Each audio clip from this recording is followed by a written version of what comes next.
Good evening and welcome to Brevard City Council regular meeting of August 3rd, 2026. It is great to see, we have a full house here. This is wonderful. We have all ages. I'm young, I'm not quite sure. How about an age? How old are you? People ranging from age 11 to almost 100. So, it's a great span of our demographic, and it's so wonderful to see everybody here. As well as, I just want to welcome everyone that's watching us on the live stream. As we start, I want to introduce everyone that is sitting up here. And we have plenty of seats, folks. Just come on in and find a seat. But sitting up here on my far right is our city attorney, Mac McKellar. Next to Mac is Councilman Lauren Wise. Next to Lauren is Councilwoman Pamela Holder. Next to Pamela is Councilman and Mayor Pro Tem Aaron Baker. I'm Mayor Maureen Kopoloff. On my immediate left is our city clerk, Denise Hodgson. Next to Denise is Councilman Gary Daniel. Next to Gary is Councilman Dean Lytle. And at my far left is City Manager Wilson Hooper. And with that, I would like to ask Associate Pastor Vic Foster from the Glade Creek Baptist Church to please come join us and give the invocation. Thank you, Vic.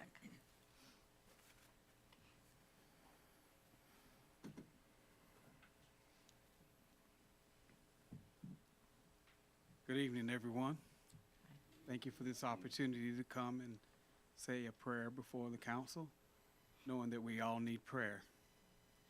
Heavenly Father, we are so blessed to be able to come together. We ask you to put us on one accord with you. Lord, I pray for each council member, asking you, dear God, to give them wisdom and knowledge in the decisions that they need to make.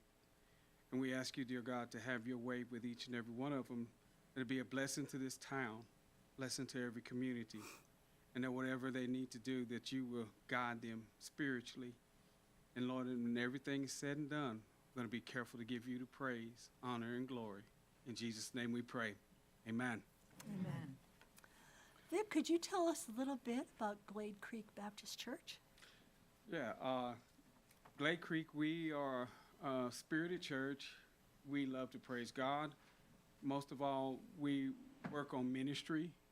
We want to have a community outreach, different members, and all try to use their gifts and talents throughout the community. And we want to minister to the least, the last, and the looked over, and try to make sure that everybody has a place that they feel that they are somebody in the eyes of God. Well, we appreciate everything that you and your congregation do, and we are so glad to have Glade Creek Baptist Church as part of our community, looking after all of us. So thank you. Amen. Amen. All right, if everyone would stand and join me in the Pledge of Allegiance. Attention, honor, pledge. I pledge allegiance to the flag of the United States of America and to the republic for which it stands, one nation, under God, indivisible, with liberty and justice for all. Madam Clerk, do we have a quorum? Yes, Madam Mayor, you have a quorum. All members are present. Okay.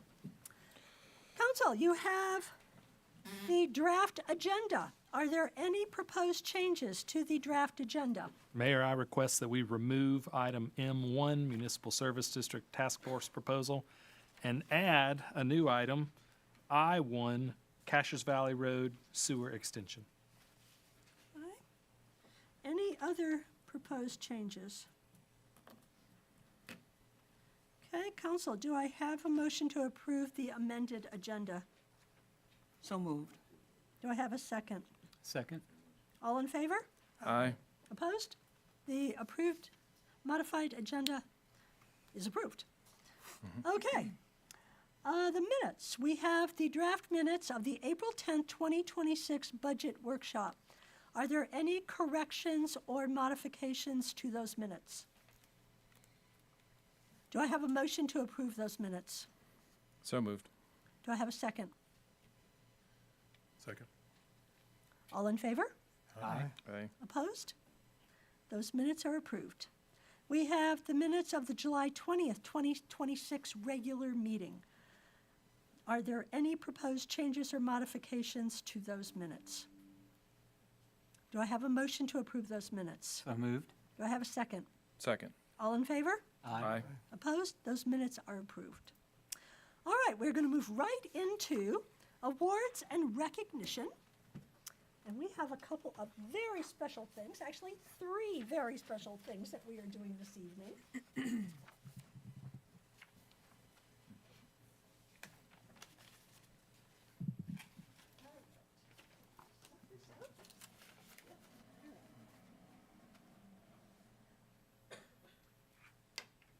Now, the first thing I have is a proclamation. And this is a very special proclamation for a very special woman. I'm not going to ask her to stand up here while I read it because it's actually sort of long. And Carolyn Lemon Winchester is going to celebrate her 100th birthday on August 9th. So she's just a week short of 100. And I want to recognize her, not just for reaching the age of 100, but for all of the things that she has done throughout that lifetime to support our community. And so, proclamation number 2026-20, honoring Carolyn Lemon Winchester on her 100th birthday, declaring August 9th, 2026 as Carolyn Lemon Winchester Day, and bestowing Carolyn Lemon Winchester a key to the city. Whereas Carolyn Lemon Winchester is celebrating a monumental milestone, reaching the extraordinary age of 100 years on August 9th, 2026. And throughout a remarkable century of life, Carolyn has witnessed profound changes in the world and has been a cornerstone of the Brevard community, embodying the values of resilience, wisdom, and grace. Whereas Ms. Winchester has dedicated over 40 years of her life to serving the Transylvania County school system as a biology and Spanish teacher at Brevard High School, and after retirement, she developed a Spanish program for the county's elementary schools and served as a member of the Transylvania County School Board, leaving a lasting positive legacy in our community. Whereas for the past 13 years, Carolyn Winchester has been honored by her family with the Carolyn Lemon Winchester Scholarship, which is awarded annually to deserving students of Brevard High School and Roslyn High School based on need and academic performance. Whereas Carolyn Winchester joined the Brevard-Davidson River Presbyterian Church in 1950 and has served in many leadership roles during the last 76 years. I know, that's pretty remarkable. Serving as the first director of the church's preschool in 1957 and served on its board for many years. Whereas Carolyn Winchester was elected as the worthy Grand Matron of the North Carolina Order of the Eastern Star by its 40,000 plus members from 1983 to 84, and has continued to be active for 80 years. Whereas, in recognition of her enduring contributions to the city of Brevard and Transylvania County, it is fitting and proper that the city honors this cherished resident. Now, therefore, I, Maureen Kopoloff, Mayor of the City of Brevard, on behalf of the City Council and the residents of Brevard, do hereby proclaim August 9th, 2026 as Carolyn Lemon Winchester Day in the City of Brevard, North Carolina, and commend its observance to all its residents. And further, as a symbol of our city's highest esteem, admiration, and affection, I am proud to present Carolyn Winchester with the key to the city. May your 100th birthday be filled with the same love, warmth, and happiness you have so generously shared with us all. So, Carolyn, it is first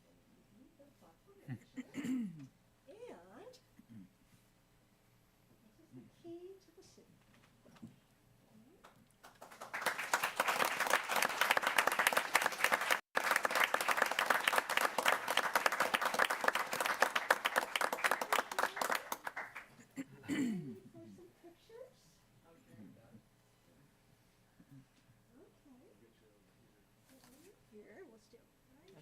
How's that? Here's your key. Yeah, we'll make sure you're good. Okay,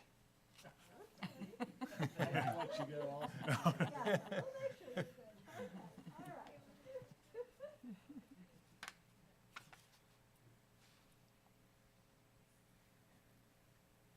I hope some of my former students are here to agree.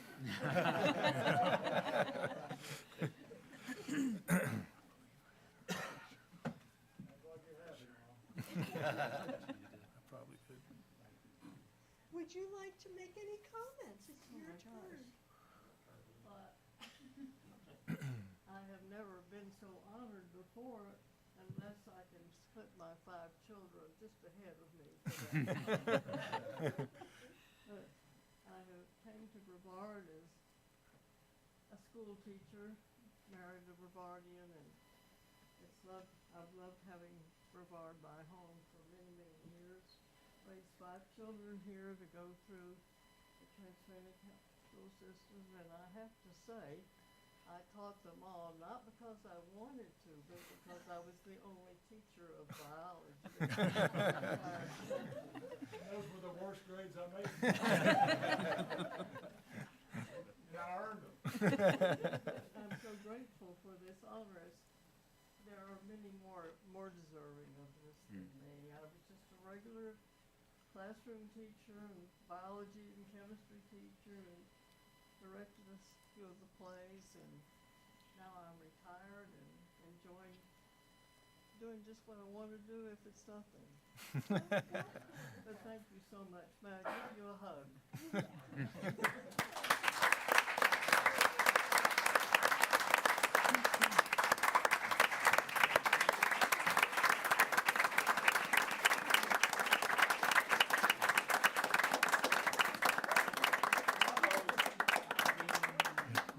And we are not going to make problems if you are entirely.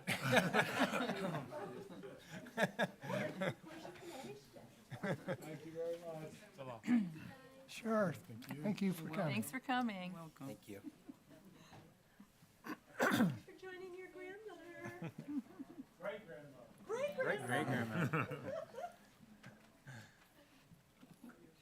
Oh, what am I doing? I'm not done. I was gonna say, you gotta. Okay. All right. Well, that was certainly special. I mean, wow, you don't get to do that very often. All right, now I have another really great award, and this is to recognize Howie Granite. Howie, join me up here, please.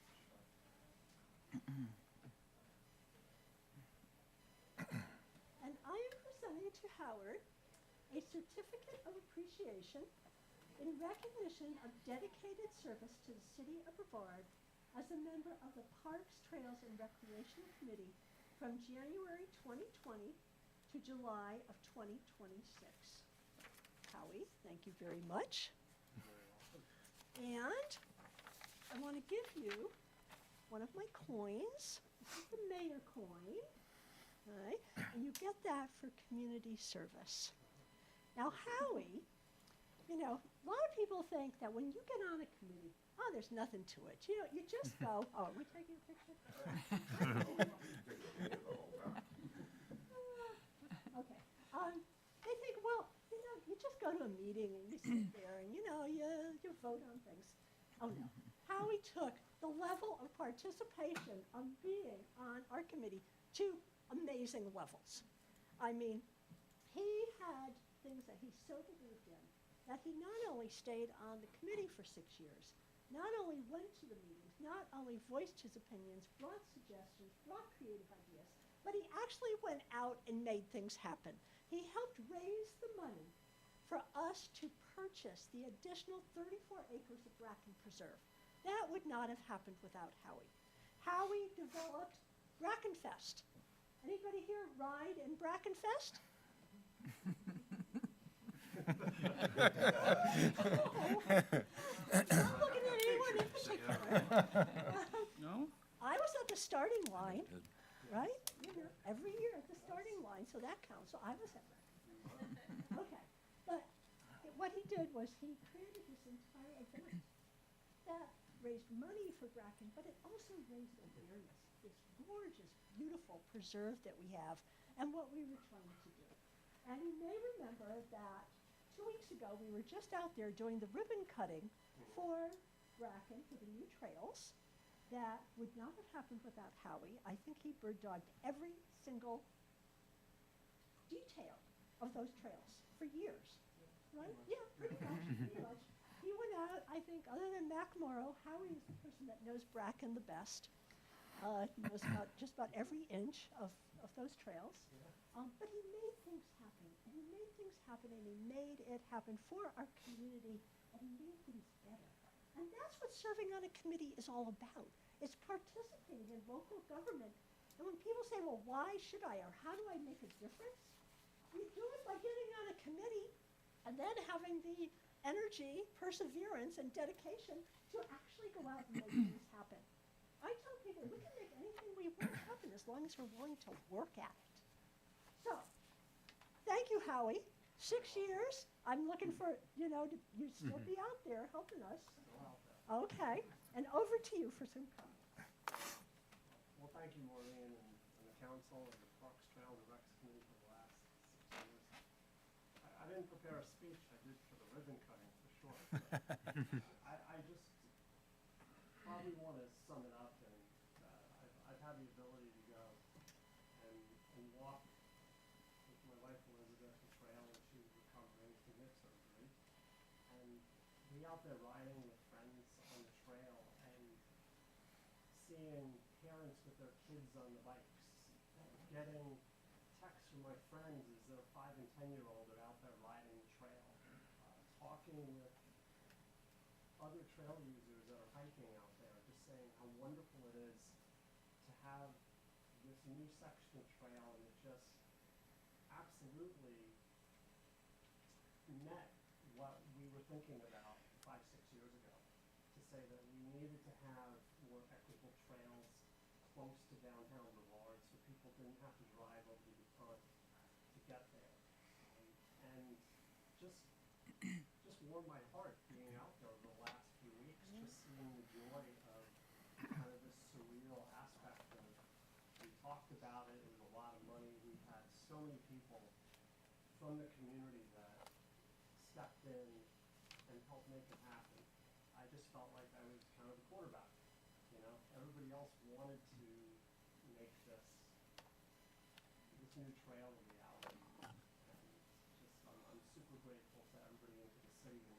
And as you mentioned about being part of the committee, one of the things that I really loved about this particular one was the community support for enhancing the amenities for the residents of the community. It wasn't about trying to get more tourists. It was about, we have wonderful people that live here that can benefit from this enhancement. And there was a can-do attitude on the committee for 6 years. And that's what I really appreciated. I didn't feel this element of we can't make it happen. It was always like, okay, great, what can we do to support that? And I think that's been a wonderful experience after the last 6 years. So again, thank you to everybody in the community. And if you haven't been out to the new Bracken trails, please do. Go explore. It's not scary anymore. It's still not easy, however. Not easy. You cannot erase steepness. You can build trails that can provide a challenge, but also, something that allows you to enjoy the quiet and the beauty that the Bracken Preserve offers to all of us here. Thank you, Sinead.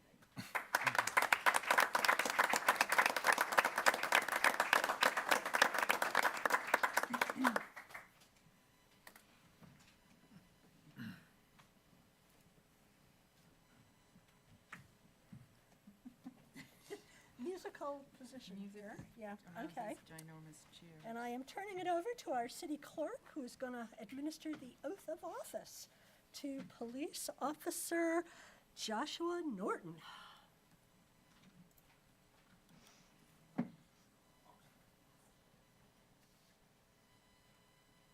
So Austin's gonna hold the Bible.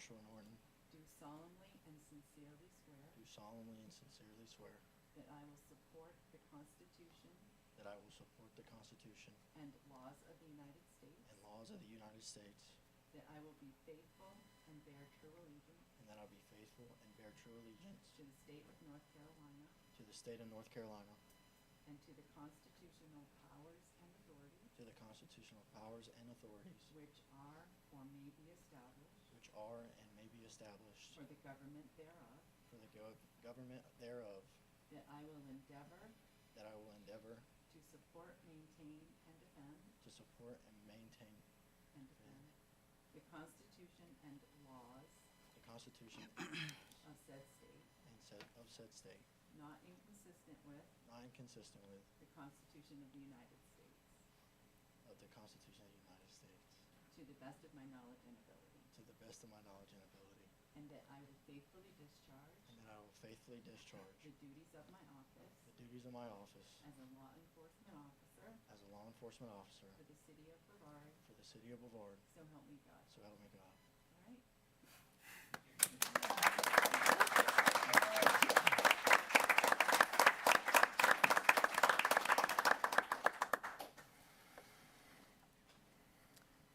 All right. Well, we will now move on to public comments.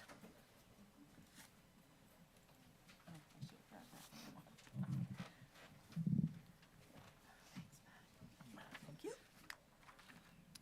All right, public comment. The public is invited to speak during public comment at this time on any topic unless it is a public hearing item on this agenda. Anyone who wants to speak must register with the city clerk, which is the sign-up list.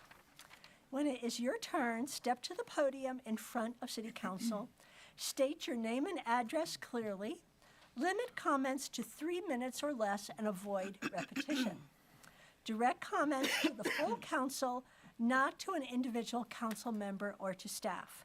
And I will give you a 30-second warning when you are about to run out of time. All right. And I will call people up in the order that you signed. Our first speaker is Peter Offen.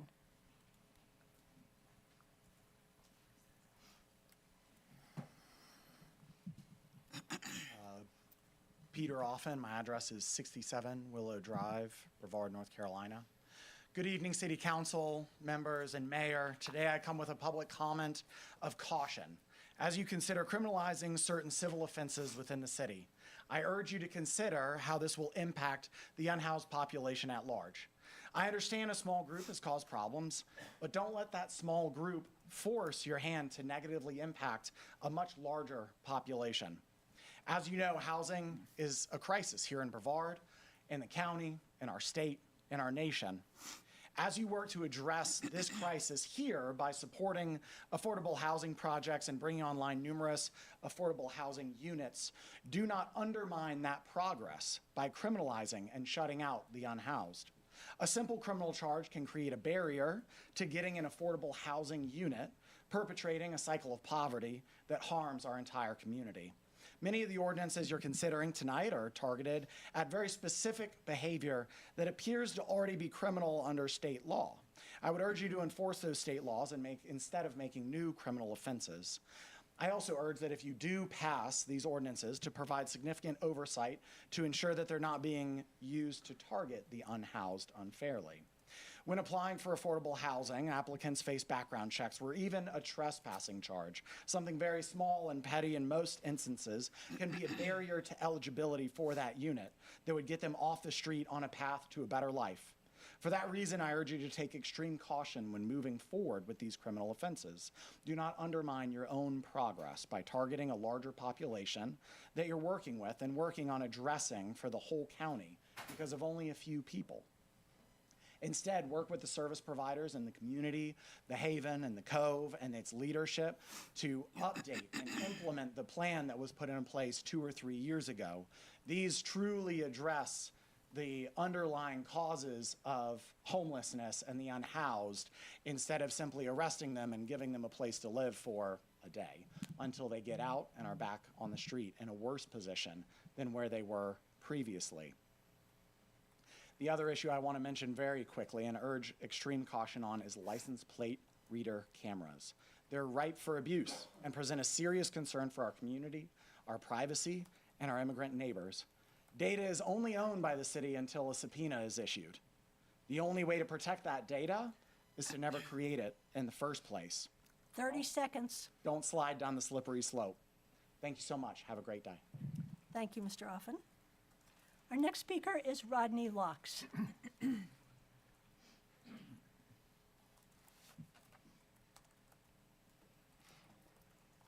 Good evening, Council. My name is Rodney Locks.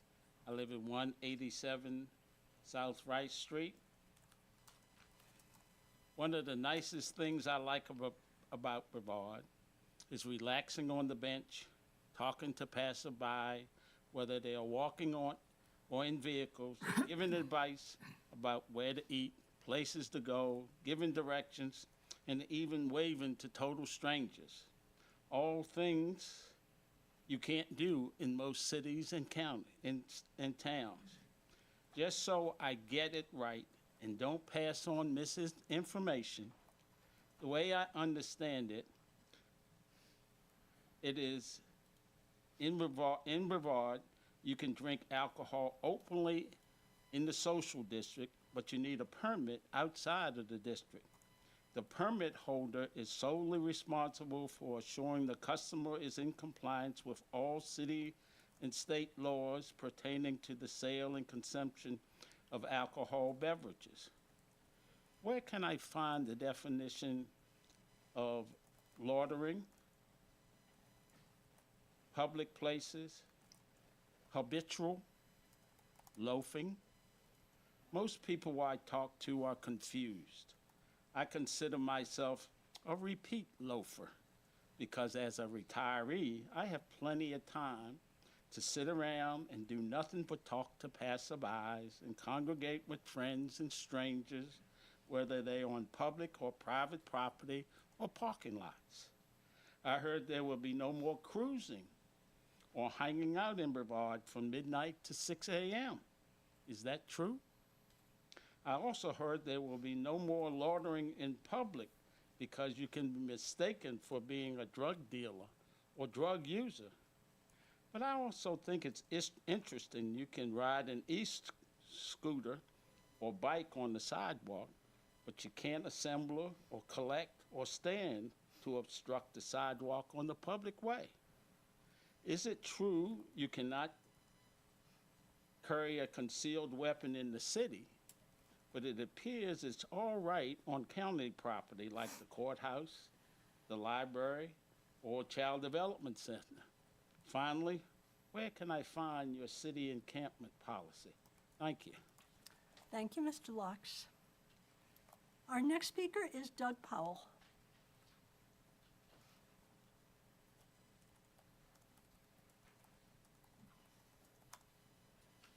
Good evening.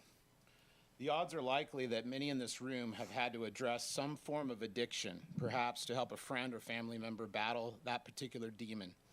In the process, it becomes obvious that there is no hope of saving that life from certain destruction without a firm commitment to get clean and sober. Unfortunately, in many cases, this person has to hit rock bottom before realizing that a drastic change is needed. And more often than not, this shift happens only when confronted with law enforcement and given two options: seek treatment or go to jail. Otherwise, it is like rearranging the deck chairs on the Titanic.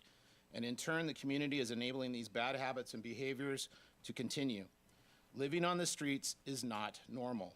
And any community, including Brevard, should make it very uncomfortable for someone to perpetuate this lifestyle, not because we don't love our fellow man, but because we do.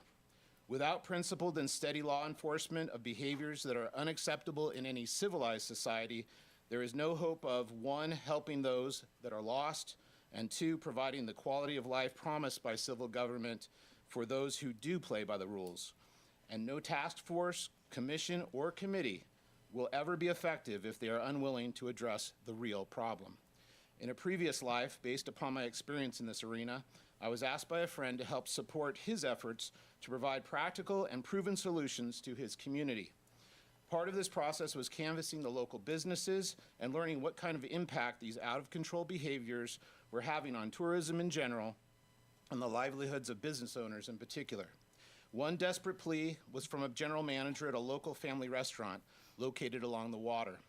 Despite repeated efforts to get the city government and the sheriff's department to engage and actually enforce the law, the boardwalk was continually overrun by persons committing lewd and dangerous acts. Many in the community thought it compassionate to ignore the problem, and were also lulled into a false sense of security with dozens of government cameras positioned along the boardwalk.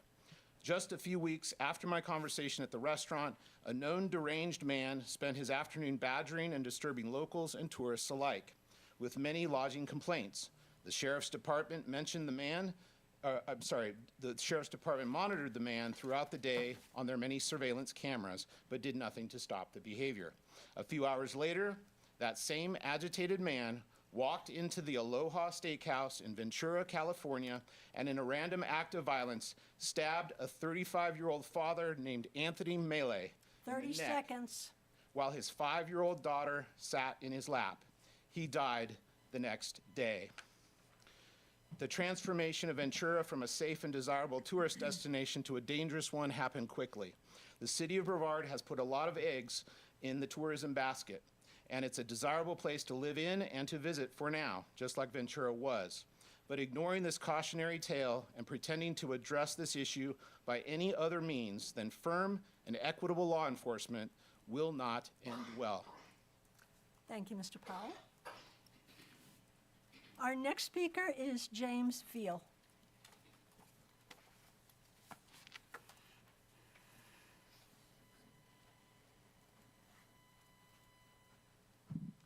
Howdy.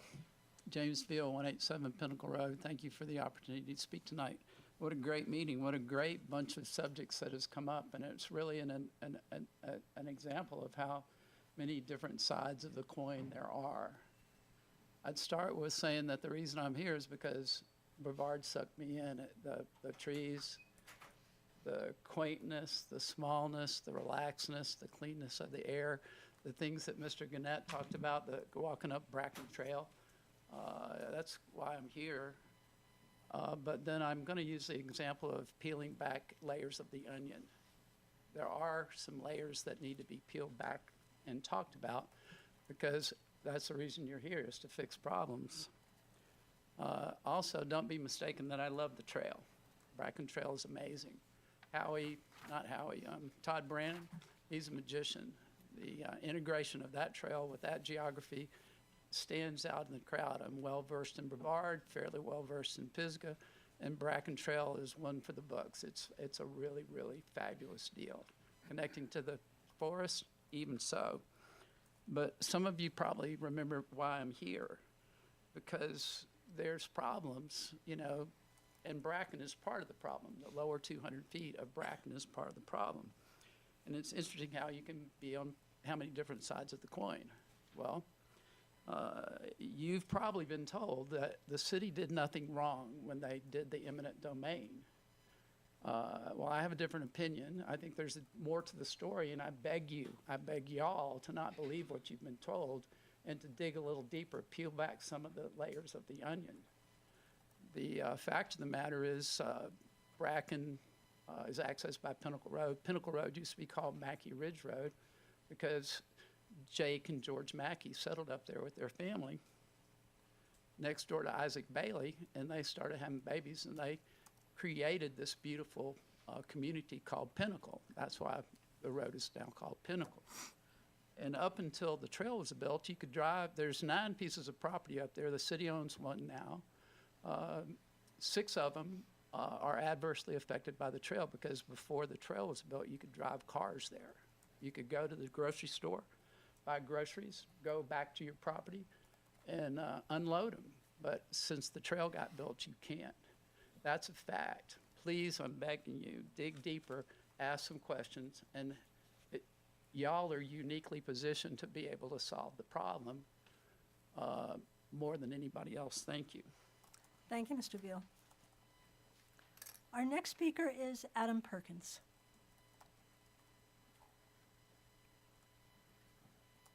Good evening, Adam Perkins. I reside at 1113 North Country Club Road. I also have the pleasure to serve as the president of the Heart of Brevard. This evening, I'd like to speak about the proposed MSD task force. While we appreciate the city's transparency in forming a task force to evaluate the future of MSD-funded services, and we respect council's responsibility under the state law to periodically review this contract, we're here tonight simply to ask that the process include the organization that knows this work the best. We'd ask that council think about putting this task force together in two distinct phases. The first phase is defining downtown's needs and what shaping the bid document itself looks like, figuring out what services downtown requires, what's worked, what hasn't, what a strong scope of work looks like going forward. This is where Brevard's voice matters most. And our preference would be for our executive director, Nicole Bentley, to be represented, given her day-to-day work administering the MSD contract. If council would prefer a different arrangement, we'd welcome consideration of another member of our executive committee.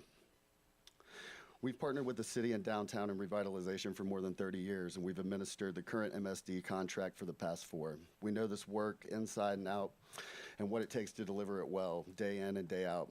Leaving that expertise out of the room doesn't protect the process, it just makes the process less informed. We recognize the question that naturally comes up. Does our role as the current service provider create a conflict of interest? We took that question seriously, which is why we didn't just assume our own answer. We raised it directly to the North Carolina Main Street program, and they confirmed directly to the city manager that our involvement in shaping the needs and scope is standard best practice and does not represent a conflict. The second phase will be reviewing and scoring the actual bid application. That's a different matter, and we agree that this calls for a bit more distance. In general, if the council decides that the Heart of Brevard should not hold a seat directly, we respectfully ask for the ability to appoint a representative to the task force ourselves, rather than going unrepresented altogether. That could be a nonprofit partner with downtown and economic development experience, such as the Transylvania County Tourism Development Authority, or a significant downtown property owner or employer who has a real stake in downtown success. Either would help ensure the task force retains that on-the-ground perspective without having a direct role in the current contract. This isn't about second-guessing the process, only about making sure it reflects best practices and includes the 30 perspectives seconds. needed to fully evaluate downtown's future. Brevard's small, collaborative community and its balanced representation and transparency matter here, especially in a process that could affect the future contracting decisions. We're not asking for control over the process, we're just asking to be a part of it. Heart of Brevard's job for 3 decades now has been to know Brevard better than anyone else in the room, so we'd just like to take our knowledge to help shape what comes next. Thank you again for your time and continued support with the Heart of Brevard and everything downtown. Thanks for letting me speak. Thank you, Mr. Perkins. All right, and that is everybody that has signed up for public comment. All right, we are going to move on to special presentations.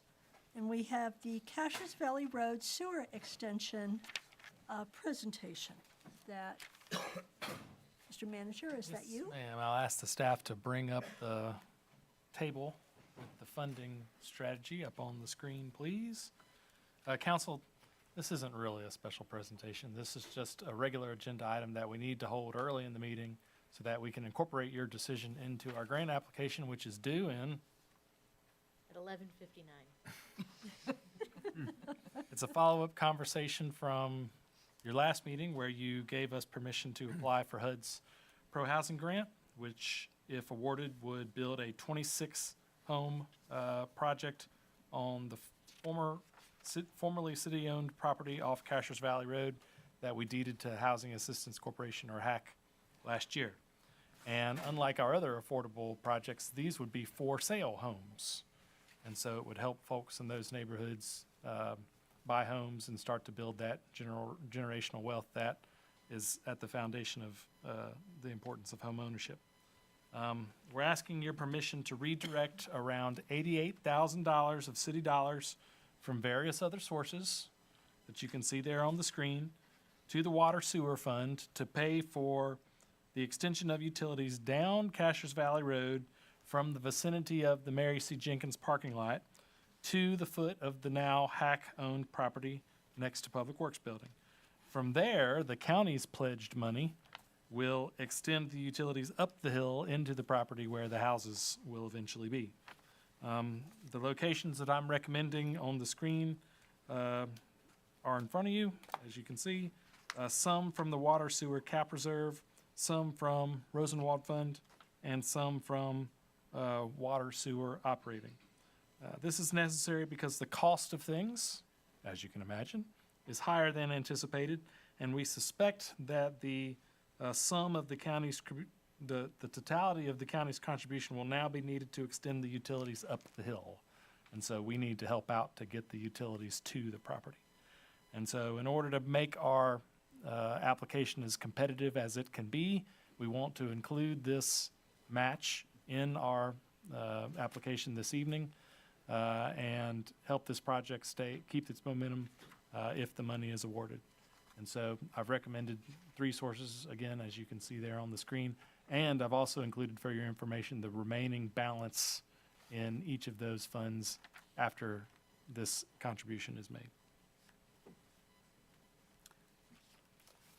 Okay, Mr. Manager, so you are actually looking for a vote tonight from council to adopt the funding strategy as presented. Yes, ma'am. And then whatever funding strategy you approve, we'll bring back the official budget amendments at the next meeting. But this is just to get your permission to include this commitment in our application this evening. Okay. Do I have a motion to approve the funding strategy as presented?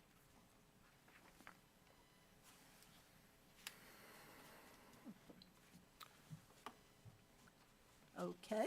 Can I ask a clarifying question on that? So the future budget amendments, could we alter the funding strategy at that point? Yes. Okay. So the motion tonight is really just the total dollar amount? Yes, sir. Okay. All right, with that additional information, do I have a motion to approve and adopt this funding strategy? I will make that motion. Do I have a second?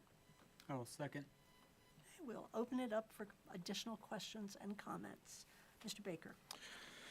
Yeah, we've this project on Cashers Valley Road has been discussed for a while at the housing committee level. It's a great project. You know, the home ownership. We've got several things going on in the city of Brevard right now with affordable housing. We've really hit the gas on all those efforts over the last sort of 5 or 6 years. And we've got several different things happening, you know, affordable housing that is for rent, like Fairhaven Meadows, which is being built by the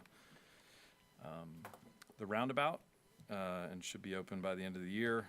But this is another, goes hand in hand in that with actual home ownership. So I'm really glad to see this moving forward. I do have a couple of questions, I guess, in regards to the original money that flowed from the county but was Dogwood Health money originally. Is that correct? Yes, sir.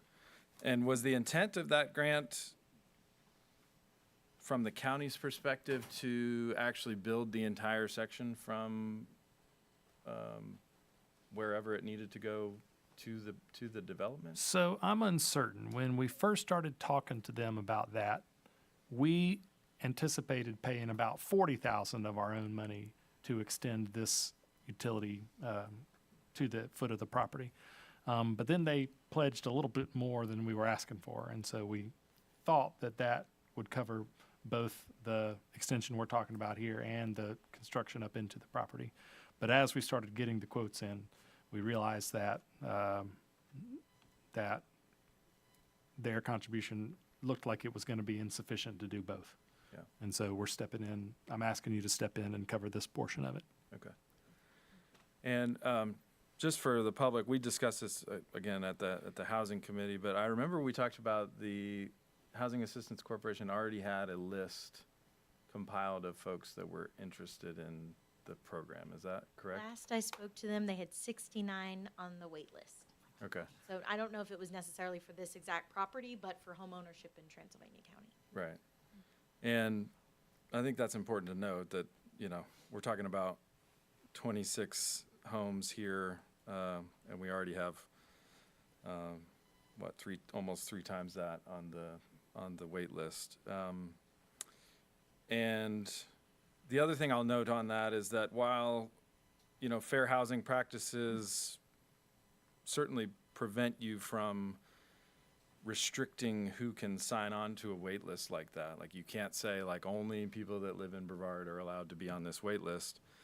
Housing Assistance Corporation does a great job of, I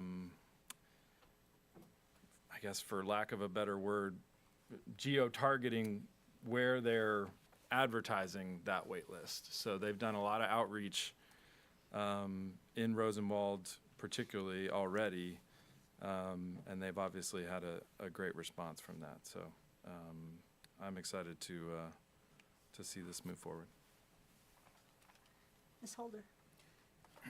I want to make sure that I understand this correctly. You're talking about using all three of these sources? That's my proposal, yes, but I'm willing to consider other proposed sources from you all. The source that I would like to see removed is the one from Rosenwald, Fund 82. There was a lot of concern about that. People have been concerned about it. We discussed it pretty intently in our last meeting. And the purpose of leaving those funds there would be to improve the roads and sidewalks, to improve Silverstein Park, and may I say bathroom again? That we find other sources to get that $25,000, perhaps from the maintenance budget that you have listed beneath it, which has a pretty sizable remaining usable balance. Otherwise, I would not vote in favor of this. Mr. Weiss? To clarify on Aaron's question, if we need to kind of look at where these funding sources are coming from, we're not making that specific decision tonight.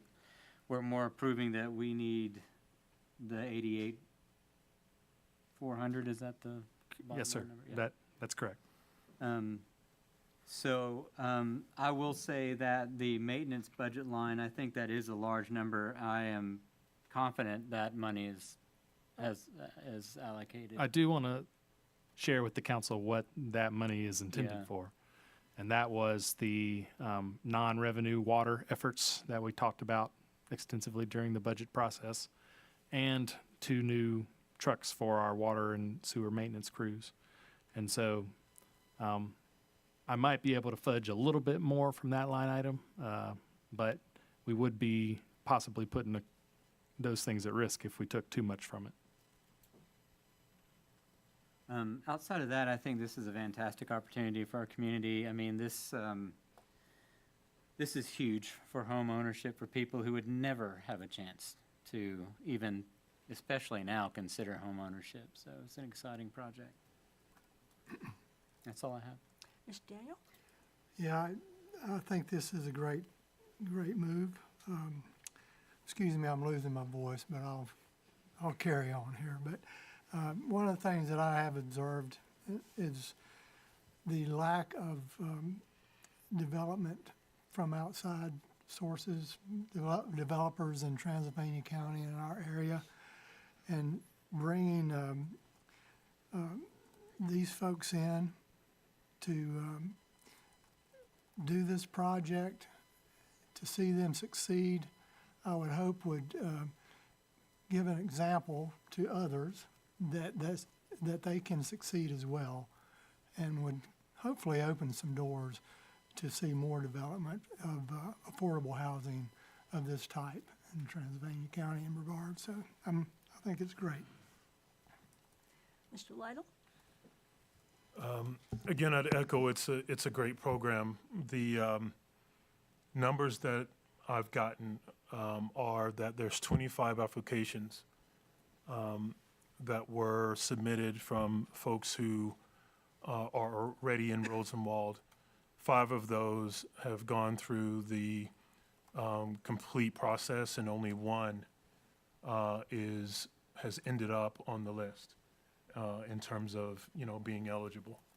So, again, I know that there are rules surrounding not being able to restrict who can take advantage.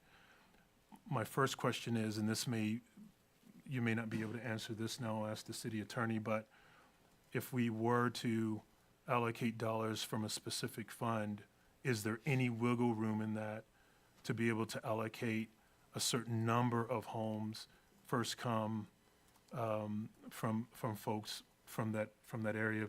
In other words, 25,000 from a fund, two homes need to be earmarked. No. Okay. I mean, that would violate the 14th Amendment big time. Okay. So, Just like using tax dollars to benefit a certain area would be probably violated as well, but. okay. So, that's one of my overall concerns apart from this is that, we want to help everyone, but, our job is to help the folks in Brevard. Again, we can only do what we can do in terms of what law requires. I'll ask a question a third time to just make sure. So tonight, we are not approving where these funds come from. We are approving that we are willing to approve the 88,000 only. Correct. In 2 weeks, I'll bring back some options. This will be one of them, but I'll bring you back some other possibilities that you can choose from. May I So- provide a little bit of additional context? So this specific, the sewer extension that we're talking about right now is to be able to serve that Cashers Valley property and was part of our development agreement with HAC to be able to develop on that property. But the larger grant application that we're using this money for is to benefit not only to have this development happen, but also to create home repair opportunities within specifically within the Rosenwald neighborhood. So though, that's a little bit different, I will say that this funding gives us additional bonus points for us to be able to be more competitive on that broader project. And so what we have right now in the budget that I will hit submit on is 10 additional homes for home repair in the Rosenwald neighborhood up to $100,000. So to do environmental assessment, lead and asbestos, but also those substantial and urgent home repair needs. So though this specific housing project cannot be targeted, we do have those in the larger grant application as well. Okay, so that's significant. That's great to know. I mean, we've essentially have, in a way, earmarked, help to folks that are currently in Rosenwald. And I'll approve this tonight from my end with the understanding that there needs to be a later conversation about where the funds come from. Another question I have is the only thing that triggered this tonight the grant application? In other words, how long did we know we needed 88,000? The high quotes only came in within the last few weeks. So we had anticipated applying for this for quite a while, but this extra information that was at the 11th hour, that caused us to need to materially change our application. Okay, I mean, these are 88,000 may not sound like a lot of money, but these are big decisions. And as soon as we know, or as soon as we can find out, which is two different things, soon as we can find out where our budgets are, we should verify those as soon as possible because our budgets are so thin. So I would just give that feedback. Coming in tonight, it is the 11th hour. 88,000 is a lot of money, and we spent hours talking about 25,000, let alone 88. I would have loved to have done this a month ago. So that's just the feedback that I have. I have a follow-up question. Yes, go After ahead. hearing the discussion. If this is, all right, are we saying that this will not be where the funding will come from, or it will? And if it's not, why is it in this proposal? Help me understand that. It may be. I'll ask you to vote in 2 weeks where you want the money to come from, whether it's this specific combination of funds or another option that I'll bring to you. And so why is it, I'm still trying to understand why this is here tonight. I'm asking tonight for you all to pledge $88,000 of city money from some combination of sources. But if you want to wait 2 weeks to identify specifically which ones, then that's okay with us. That would be helpful for me. And to Dean's point, we just saw this afternoon. I got my text at 3:20. So it's kind of hard for me to make a decision this important, this close to your needing one. Yes, ma'am, understood.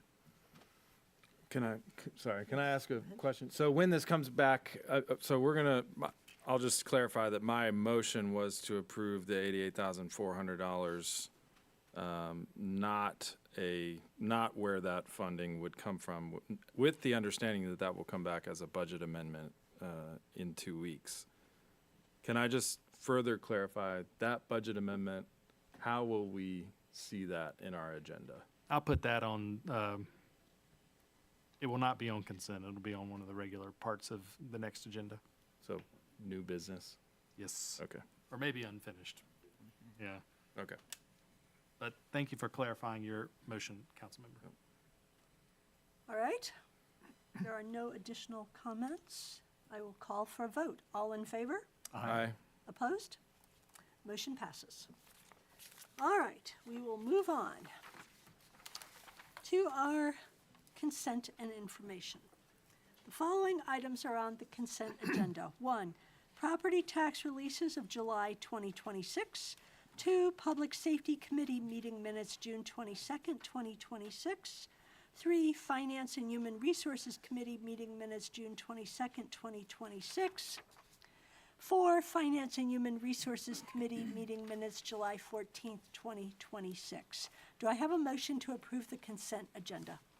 So moved. Do I have a second? Second? All in favor? Aye. Opposed? Motion passes. Moving on to unfinished business. Our first item is the proposed amendment to the City of Brevard Unified Development Ordinance, Chapters 9 and 19, and the Code of Ordinances, Chapter 38, Site Triangle Regulations. And Aaron Bland, our Assistant Planning Director, will present. Yes, thank you, Madam Mayor. So this is a follow-up to the public hearing you held at the July 20th meeting regarding the site triangle regulation changes that we've proposed. I'll just give a brief reminder to refresh your memory. We're looking to clarify how these appear in both the UDO and the Code of Ordinances because they don't currently match 100%. And so we will be making clear that we have 2 types of site triangles that are regulated, one at street intersections and then one where driveways connect to public streets. We're proposing changing the triangle for the driveway connections from 10 by 70 feet to 15 by 50 feet. And then the minimum standards for street intersections would be 25 feet on each street unless the road is 40 miles per hour or higher, where it would go up to 35. And the changes there also would be we'd be basing that on speed. Right now it's based on right-of-way. We would be maintaining the 10 feet of clearance vertically, though, from 2.5 feet above the ground to 12.5 feet. So those are the regulations in a nutshell. I'll remind you that Planning Board discussed this at their May meeting and recommended it with the consistency statement you have in your packet. And we are asking for action from you tonight to either adopt, amend, or reject. And I'm happy to answer any questions that might have come up since we last discussed this. Council, do I have a motion to adopt the amendment as written? So moved. Do I have a second? Second. Okay, we'll open for questions. Mr. Wise. No comment. Okay. Ms. Holder. Can you come back to me? Okay. Mr. Baker. I don't have any comments. Mr. Daniel. No comment. Mr. Lytle. I just wanted to be clear. I know we asked last time, but I just want to be clear about what happens with a property that's non-conforming. You know, what is that exact process if they aren't able to conform to the new sight lines? So this is a, like I said, we're amending the UDO, and so that's development regulations that would come Right. up during permitting. Okay. So that's only when those permits are pulled. The code of ordinances is a nuisance ordinance, and so that is something that would be a complaint-based enforcement procedure. So we would have to wait till someone complains about something that has grown in, Right. and then the police would proceed accordingly with that. And so this just kind of to make, right now the dimensions are different in the two different places, and we're just trying to make them match. Right. So there's not conflicting. Okay. No other questions? Ms. Holder? No comment. All right. I'll call for a vote. All in favor? Aye. Opposed? Motion passes. Thank you. All right, moving on to our second item of unfinished business. Proposed amendments to the City of Brevard Unified Development Ordinance, Chapter 6, 17, and 19, and the Code of Ordinances, Chapter 38, Stormwater Management Development Regulations. And I believe Emily is going to present. Yes. Effective stormwater management is essential for mitigating the environmental impacts of development in sensitive terrain. This is a staff-initiated text amendment to improve the stormwater management requirements to be more equitable, effective, and easier to administer. Staff worked closely with McAdams, which is the firm conducting the stormwater master plan, over the last few months to understand the complexities of stormwater management in Western North Carolina, review best practices in other communities, and address the shortcomings in our current ordinance. We also reviewed this ordinance with Planning Board at their May meeting, who recommended in favor of its adoption. I won't go through all of the details, but they are in your packet. But one of the largest discussion points, I just wanted to call to your attention again, was the 20,000 square foot built upon area threshold. This is something that we discussed at length with Planning Board, and then we talked about again here during the public hearing. This is intended to be a threshold for when development needs to occur, to comply with our stormwater management, and it represents a significant amount of development that is much larger than a typical single-family residence. So we're looking to have something that's a little bit more fair, that becomes the trigger point. For example, for a typical Walgreens store alone is approximately 15,000 square feet. That does not include any of the pavement, parking lot, anything like that.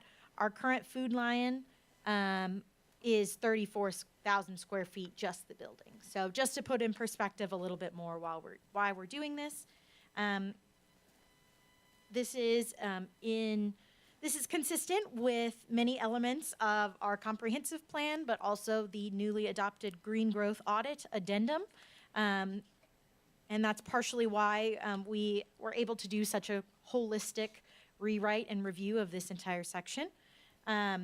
And then you, City Council, identified stormwater management as an organizational priority back in fiscal year 25. So this is kind of pulling on a lot of other elements and trying to loop in the private sector and private development into the larger discussion about stormwater management across our jurisdiction. So we're requesting that you take one of the following actions tonight: adopt the amendments as written, adopt the amendments as revised by you, reject the amendments or table it for further consideration, and Planning Board submits a statement analyzing the consistency and reasonableness of this proposal. That is also in your packet. Thank you. Council, do I have a motion to adopt the amendment? So moved. Do I have a second? Second. We'll start with Mr. Baker.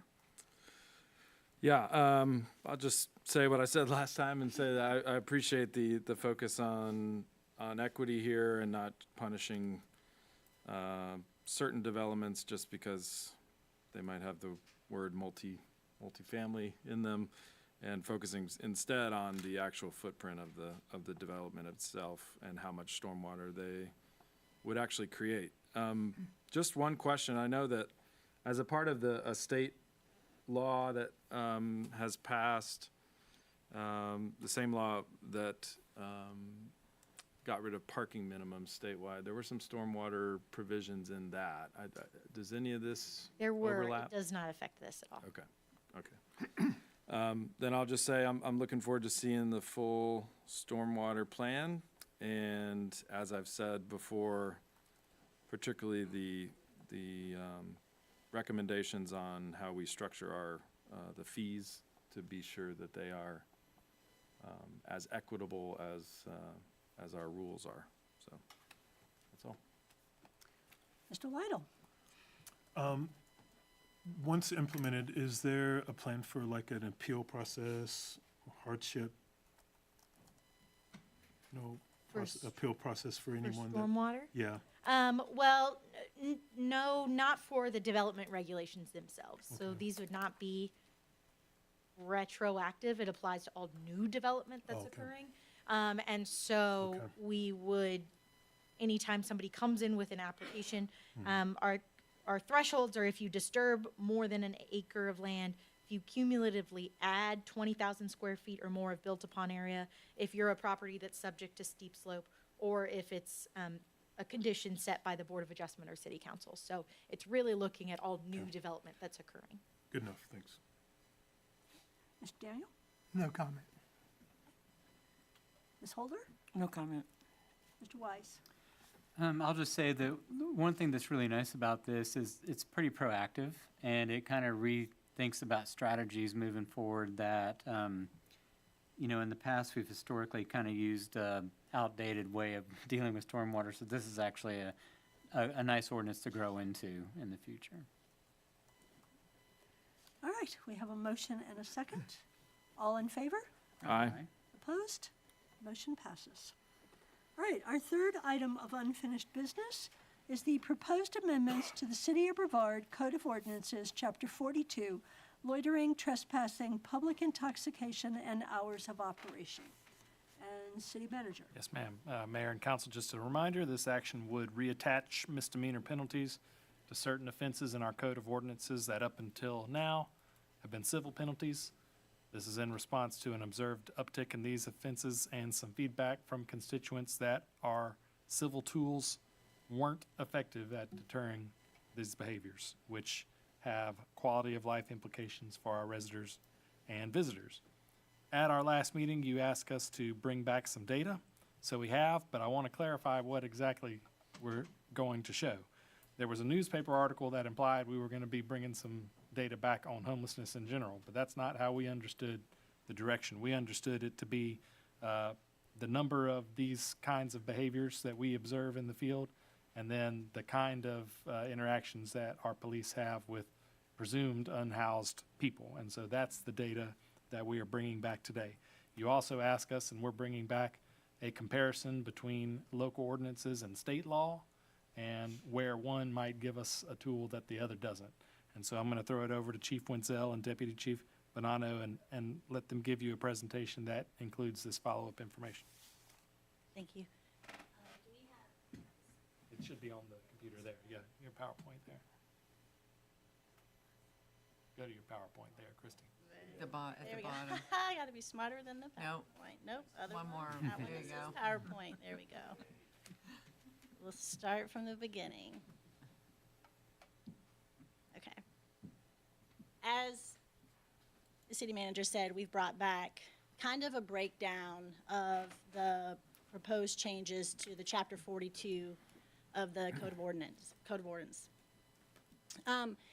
In the last 2 weeks, I've received a couple questions, some from council, as well as some conversations or emails from those in the public. And so I wanted to kind of take a step back and tell you where this first originated from. In 2001, they passed the Criminal Justice Reform Act. It was enacted by the North Carolina General Assembly as part of a broader criminal justice reform package. That package included related to law enforcement training, certification, body-worn cameras, accountability measures for officers, and then local ordinance enforcement.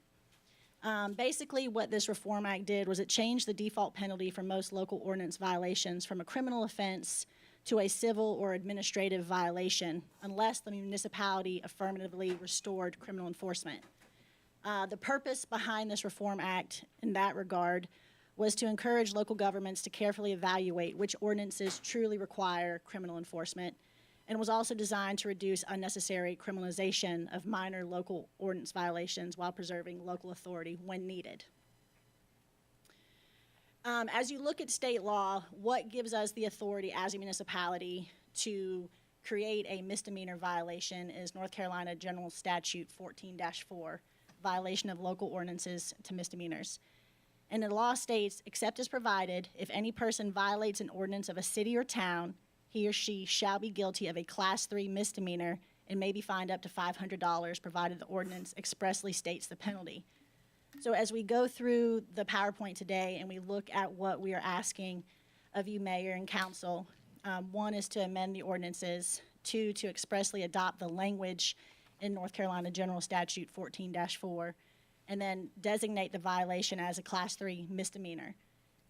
Just so you know, as far as criminal justice purposes are concerned, Class 3 is the least,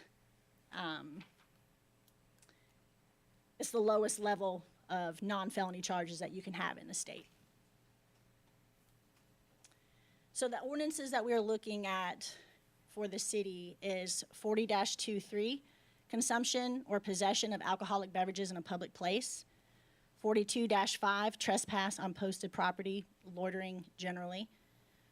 42-6, loitering for the purpose of engaging in drug-related activity.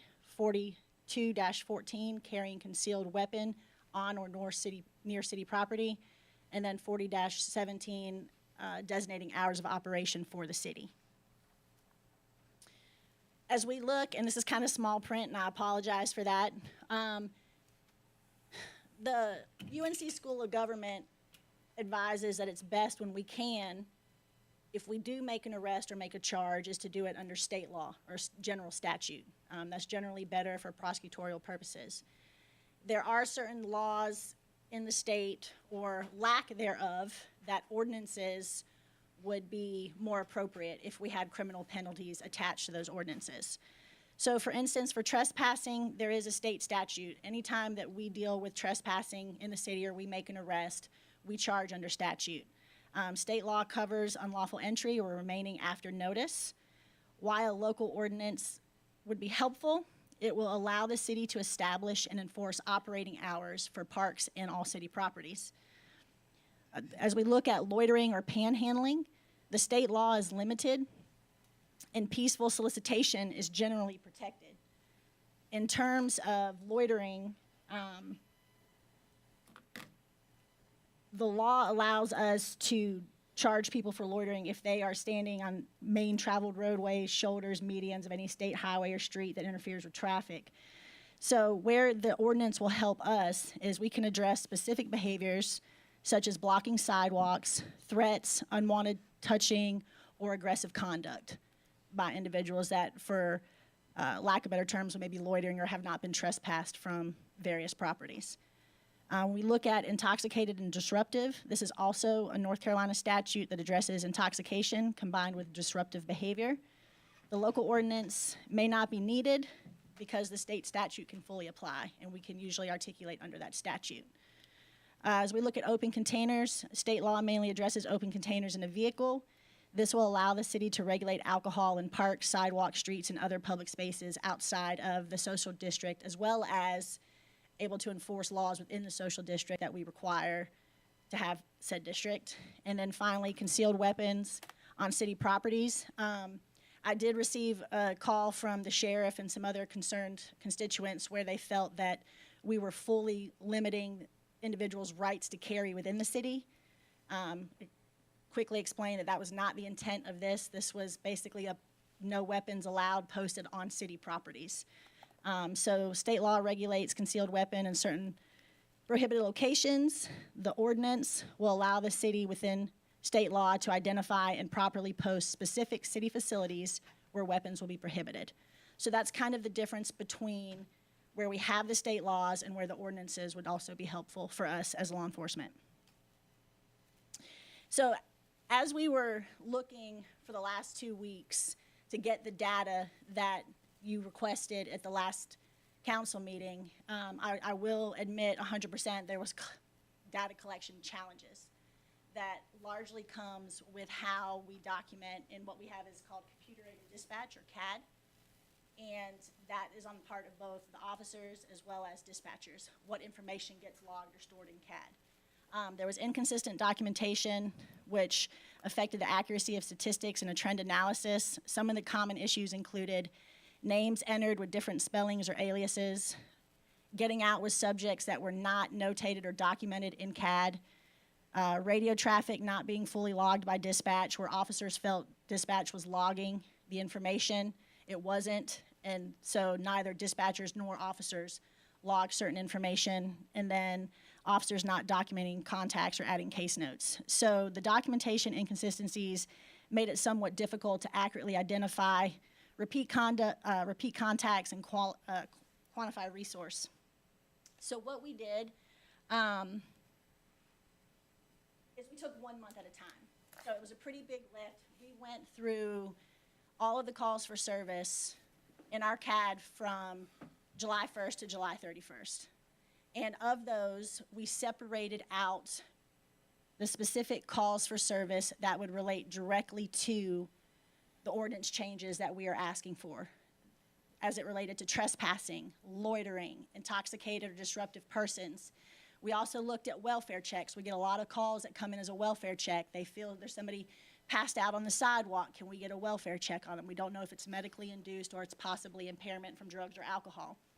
And so we looked at all of those for the month of July, and we found a total of 182 general calls for service involving interactions with law enforcement that these ordinances and or state law would apply. Of that, we dove into line by line the 182 calls, and we were able to determine that 88 of the 182 calls for service, or 48%, involved a member of our unhoused population. And so we're looking at over 48% of those calls were solely, our resources were being utilized for a very small segment of our population. And when it came to clearance rate, and as we've stated before with regard to these changes, this is not done to criminalize a certain segment of the population or to even look at behaviors.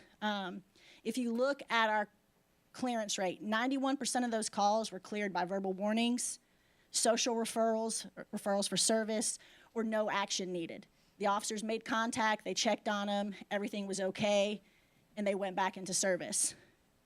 9% of those calls actually resulted in the physical arrest of a member of the unhoused population going to being arrested and taken to jail. And those were typically for trespassing, where they've already previously received a trespass warning, intoxicated and disruptive behavior, or other violations. Those other violations also included stuff such as drug possession, larceny, where we were able to attribute it to a theft, and fraud type offenses.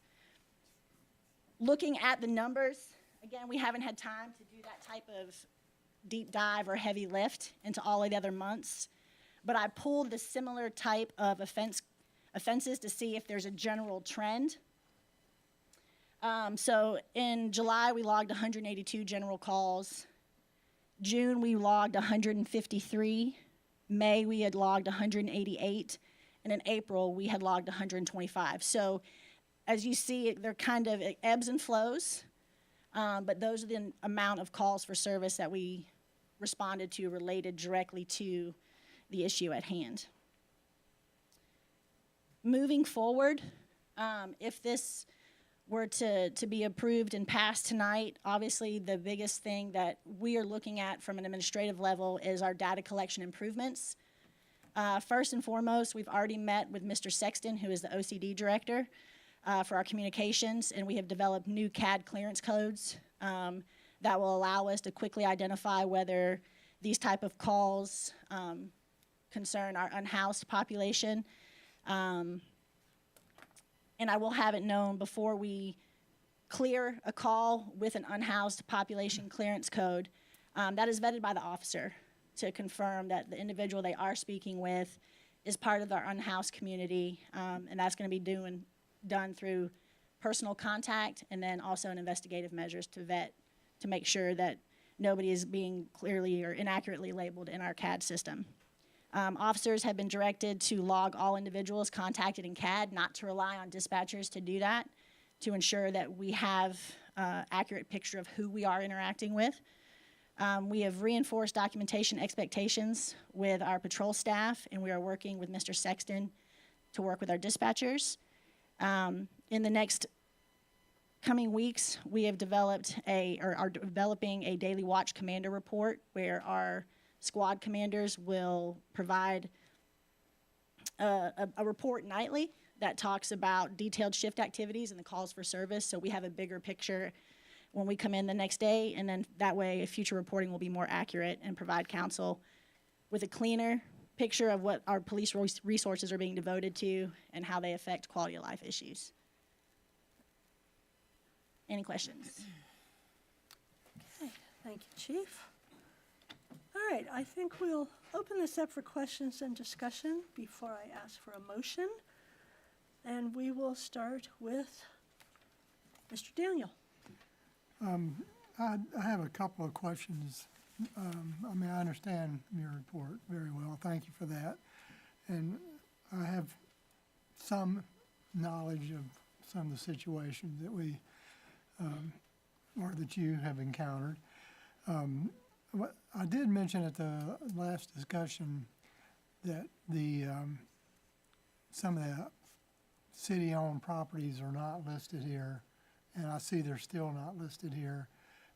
My only concern is that the reassurance that our officers know what properties are being affected. Yes, sir. We're working on compiling that list. I don't know offhand which properties that we have the ties to, and so that's something that we are generating to have, and is obviously very useful for our officers to know. Okay. Well, I think so too. I think that's important. The other thing that I noticed is that, and it's also something I didn't mention before, but our bike paths, the greenways, are not on this list, and also they're exempt from the firearms part of this ordinance, and I was curious about that. So we have actually upped within this last 2 weeks. We have gotten our bikes out there and are actively on the bike paths, and you should be seeing more of us around the city on the bikes there. We had several officers go out, to include Sergeant Green last week, myself, Sergeant Jordan, and we're out doing that because we've seen a large amount of camping on some of the bike paths, and so that's also a catalyst for that. And as we look at getting officers, and so we're actively trying to work it from that route. But in terms of the concealed carry or the weapons, I would say that we have had 0 calls for service regarding questions, concerns with somebody open carry, concealed carrying, somebody calling to complain that they have a firearm where it's posted no firearm on there. So we have had almost 0 interaction with that charge. Well, I mean, that's not really my question. It's actually exempt. From out on the trails? Yeah. Yes, sir. So we wouldn't obviously enforce it on the trails. It would be where it's specifically posted, and the city would have to post where the firearms are prohibited on property. Okay. That answers my question. Yes, sir. Sorry about that. Mr. Lytle? Can you go back to the slide with the percentages? Yes, sir. Yes. And so I believe it's, at the bottom, 9% of calls for service resulted in arrest for trespassing, intoxication. So I think you alluded to the fact that state law, in essence, gives you what you need to be able to enforce this area in terms of public intoxication. Yes, sir. And the same for trespassing. Okay. My second question is, how will you distinguish between someone loitering and visiting or assembling? How does an officer distinguish the two?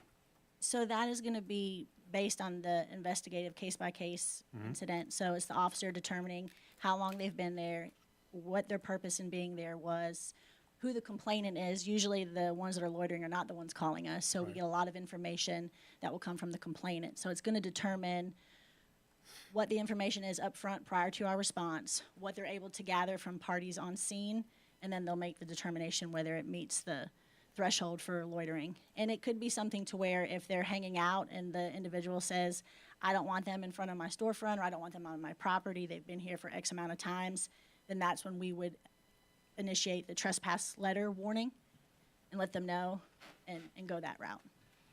And I just want to be clear, you know, when you say in front of the storefront, you mean on public sidewalk in front of the storefront? If the store owner calls and Right. says it. So usually I would say inside the buildings. Right. And from there, but if they're just hanging out, it depends on, are they violating? What are Right. they doing? Is it disruptive? Are they impaired? It's going to depend on the individual call for service as to how we would handle it. And that's the one thing that I want to make sure that we're clear on, and even if we can have a written policy on that, like, because that's the area that I see can be left up to interpretation. And so maybe if there's a dual, if there's like a criteria, yeah, they're hanging out and they're doing this. And our ordinance has some pretty clear criteria in it. Are they blocking the sidewalk? Are they prohibiting or preventing people from being able to enter buildings? So we kind of lay it out pretty good in our ordinance as is, and then looking at state law, you know, they have certain ones when it comes to the roadway by forcing yourself or accosting another. So are they aggressively panhandling? Are they aggressively approaching individuals? Within 20 feet of a financial institution or ATM, with an outdoor dining area just to solicit from anyone seated or working at the outdoor dining, within 8 feet of a transit stop or bus station, soliciting someone who is standing in line to enter a business. So state law gives some guidelines in terms of that as it would have applied to loitering near the streets and roadways. But our policy itself, or our ordinance, lists it out pretty well also. And it's mainly not aggressively soliciting money or any other services, not being disruptive, not being intoxicated, and not preventing somebody from being able to enter a local business. And so I wanted to say, great for having the collection improvements. First thing that drove me crazy when you started off, and then the use of the bikes. What I would say lastly is I think it's very important that there's reporting. I'd like to see quarterly reporting if this were to pass, and also an annual review with a lot of detail.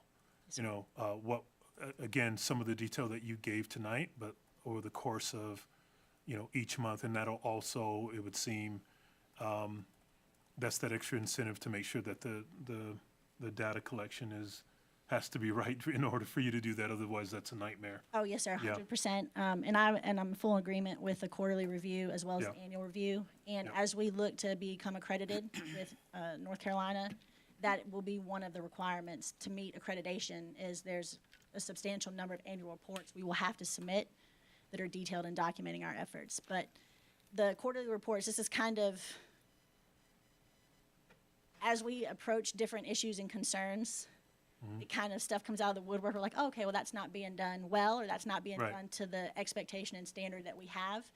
And so we're putting everything that we can in place to rectify that. And I mean, there's a learning curve. I'm sure there'll be some challenges, but absolutely 100% with the documentation. Yes, sir.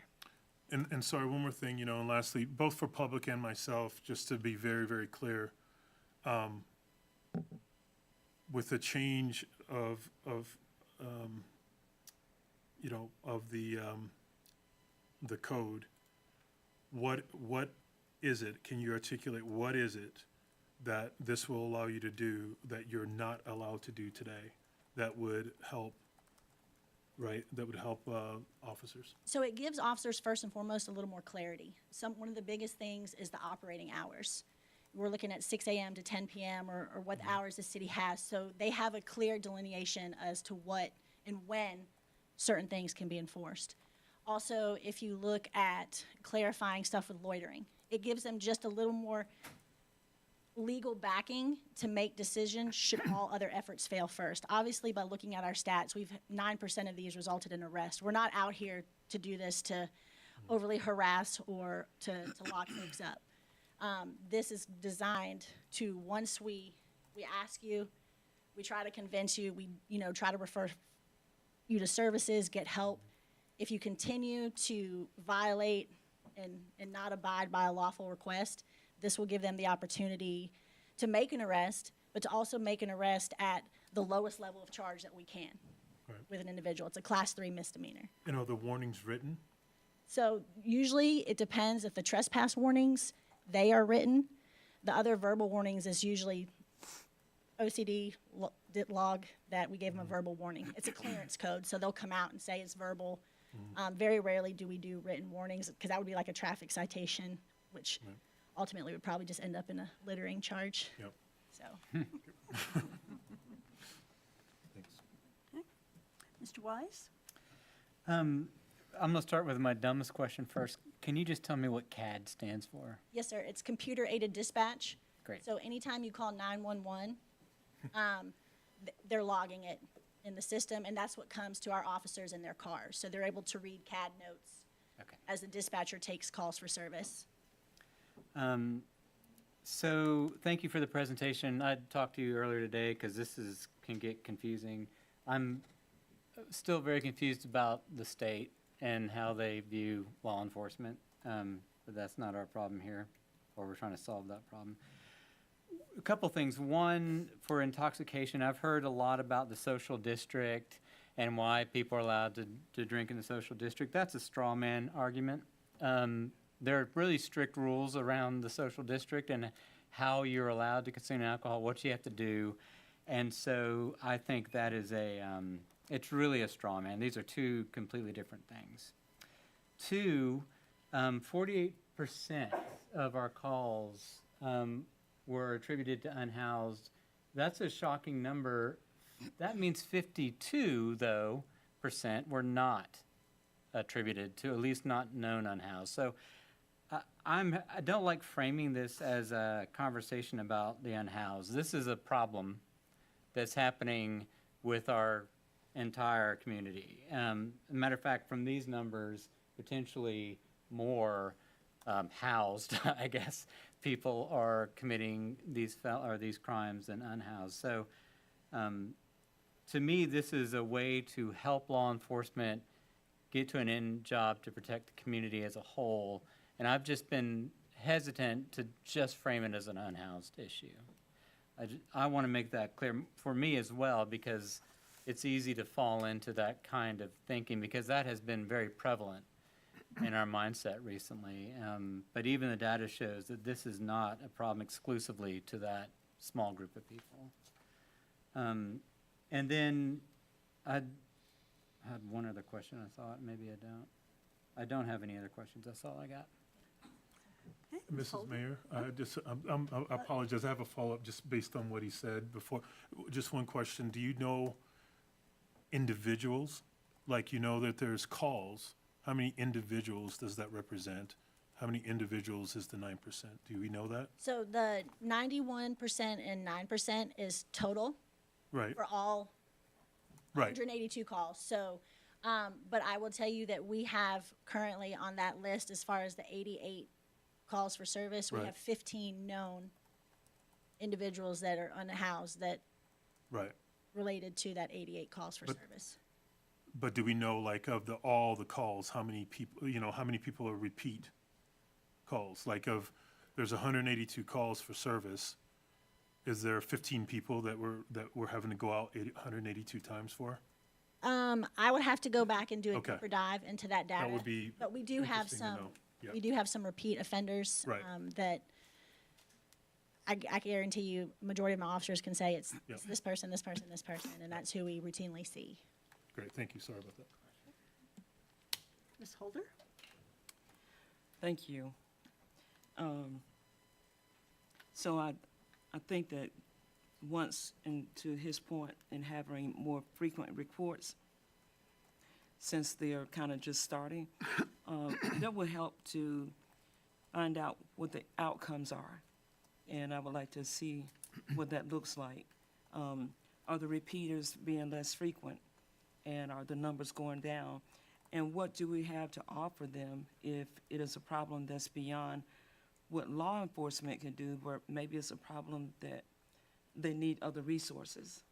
Yes. And so do we have those to offer So we are working, the police department's working with the Bread of Life, the Haven, as well as the Sharing House. Those are our primary resources that when we have interactions that we make referrals to. And speaking with Emily Lowry, learned that there's also chances for mobile crisis that comes through, and they're able to do things that we can't do at the police department, help individuals that may not be able to get their medicines or prescriptions. And so really trying to figure out what that schedule is. So we are trying to work collaboratively with them. But we're limited to what we have here. We have also looked out at larger resources, the rescue mission in Asheville and other areas like that, to see if there's ways that we can maybe help some of our population and get resources that we don't necessarily have here in the city also. What about persons in that larger percentage, the 52%? What can we offer them as well so that you don't have to keep, if they're repeaters, having to go back? And we're speaking of the house population as well.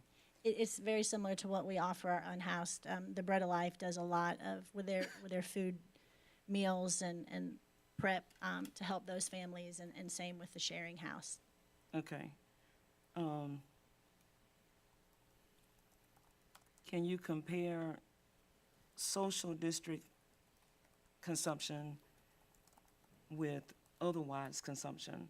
So a person is not in the social district, but they're consuming, or they're in the social district and they can consume.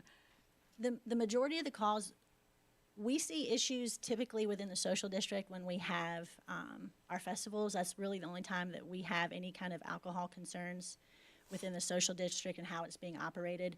What we see is open containers, and usually that's not until we have had interactions for intoxication or disruptive behaviors that we determine they have the open sources of alcohol that then become a second violation.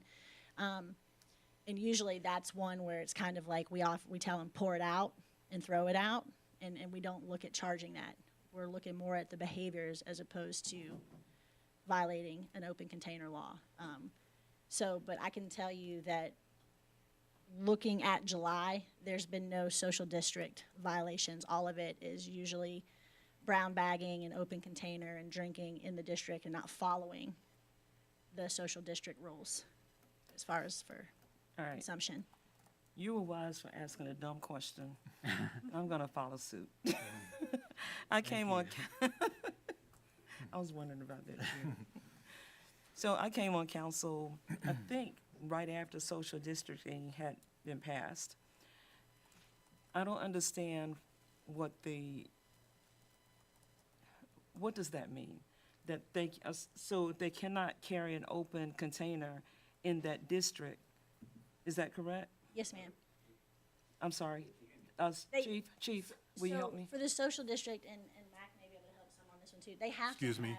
have. The No. social district, Can I just say No, something? excuse me. Let's have Ms. Holder's question answered. Ms. Mayor, I'd like to just say one thing, please. Thank you. Let's make sure that us up here as a council, we like to address staff at the appropriate time. Yeah. Thank you. Chief, I'll be glad to. The social district is a set of rules that allow within a certain district, people can carry alcohol, but only if they've purchased it at certain places under certain regulations. And any alcohol purchased is under, there's basically a sticker on a cup and it has to be purchased, that it says where it's from, when it was purchased, and therefore that place that sold it is taking responsibility for it. Okay. And for serving it and within that district. So if anyone is consuming alcohol within the social district and it's not in that designated container, then it would be a violation of the social district rule. Gotcha. It's not just open, drink whatever you want, wherever you can get it within the social district. It's very regulated within those terms, and that can be at any of the participating businesses within within those rules. Is that what your, is that answer your It question? is. Okay. So that says to me that someone who purchased a drink, I don't even know who sells alcohol down here, but, I'm trying to think of a restaurant, I don't drink. Square root. Square Root. If I purchase, or one of my members purchased something at Square Root, they could drink, present company excluded. But if someone purchased a drink at Square Root, then they can have the open container and drink it within a certain amount of blocks downtown? Yes, within the designated area downtown, provided it was within the container Same container that is that they got it. that, Okay, and that they were given from the Square Root. And I don't even know if the Square Root's a participating organization, but if they were, because not every not every place that restaurant is serves is a participating. participating organization. Got you. That in the- brings clarity. In the social district. Okay, thank you. So panhandling, I know this begging, what is it called when people are selling stuff on the street? Is that allowed? I'm hoping you're saying I'm no. assuming that's the city ordinance that does not allow. That's, I Okay. mean, that's almost a vendor permit. I've seen that, and so maybe we can talk about it later. Okay, yes, ma'am.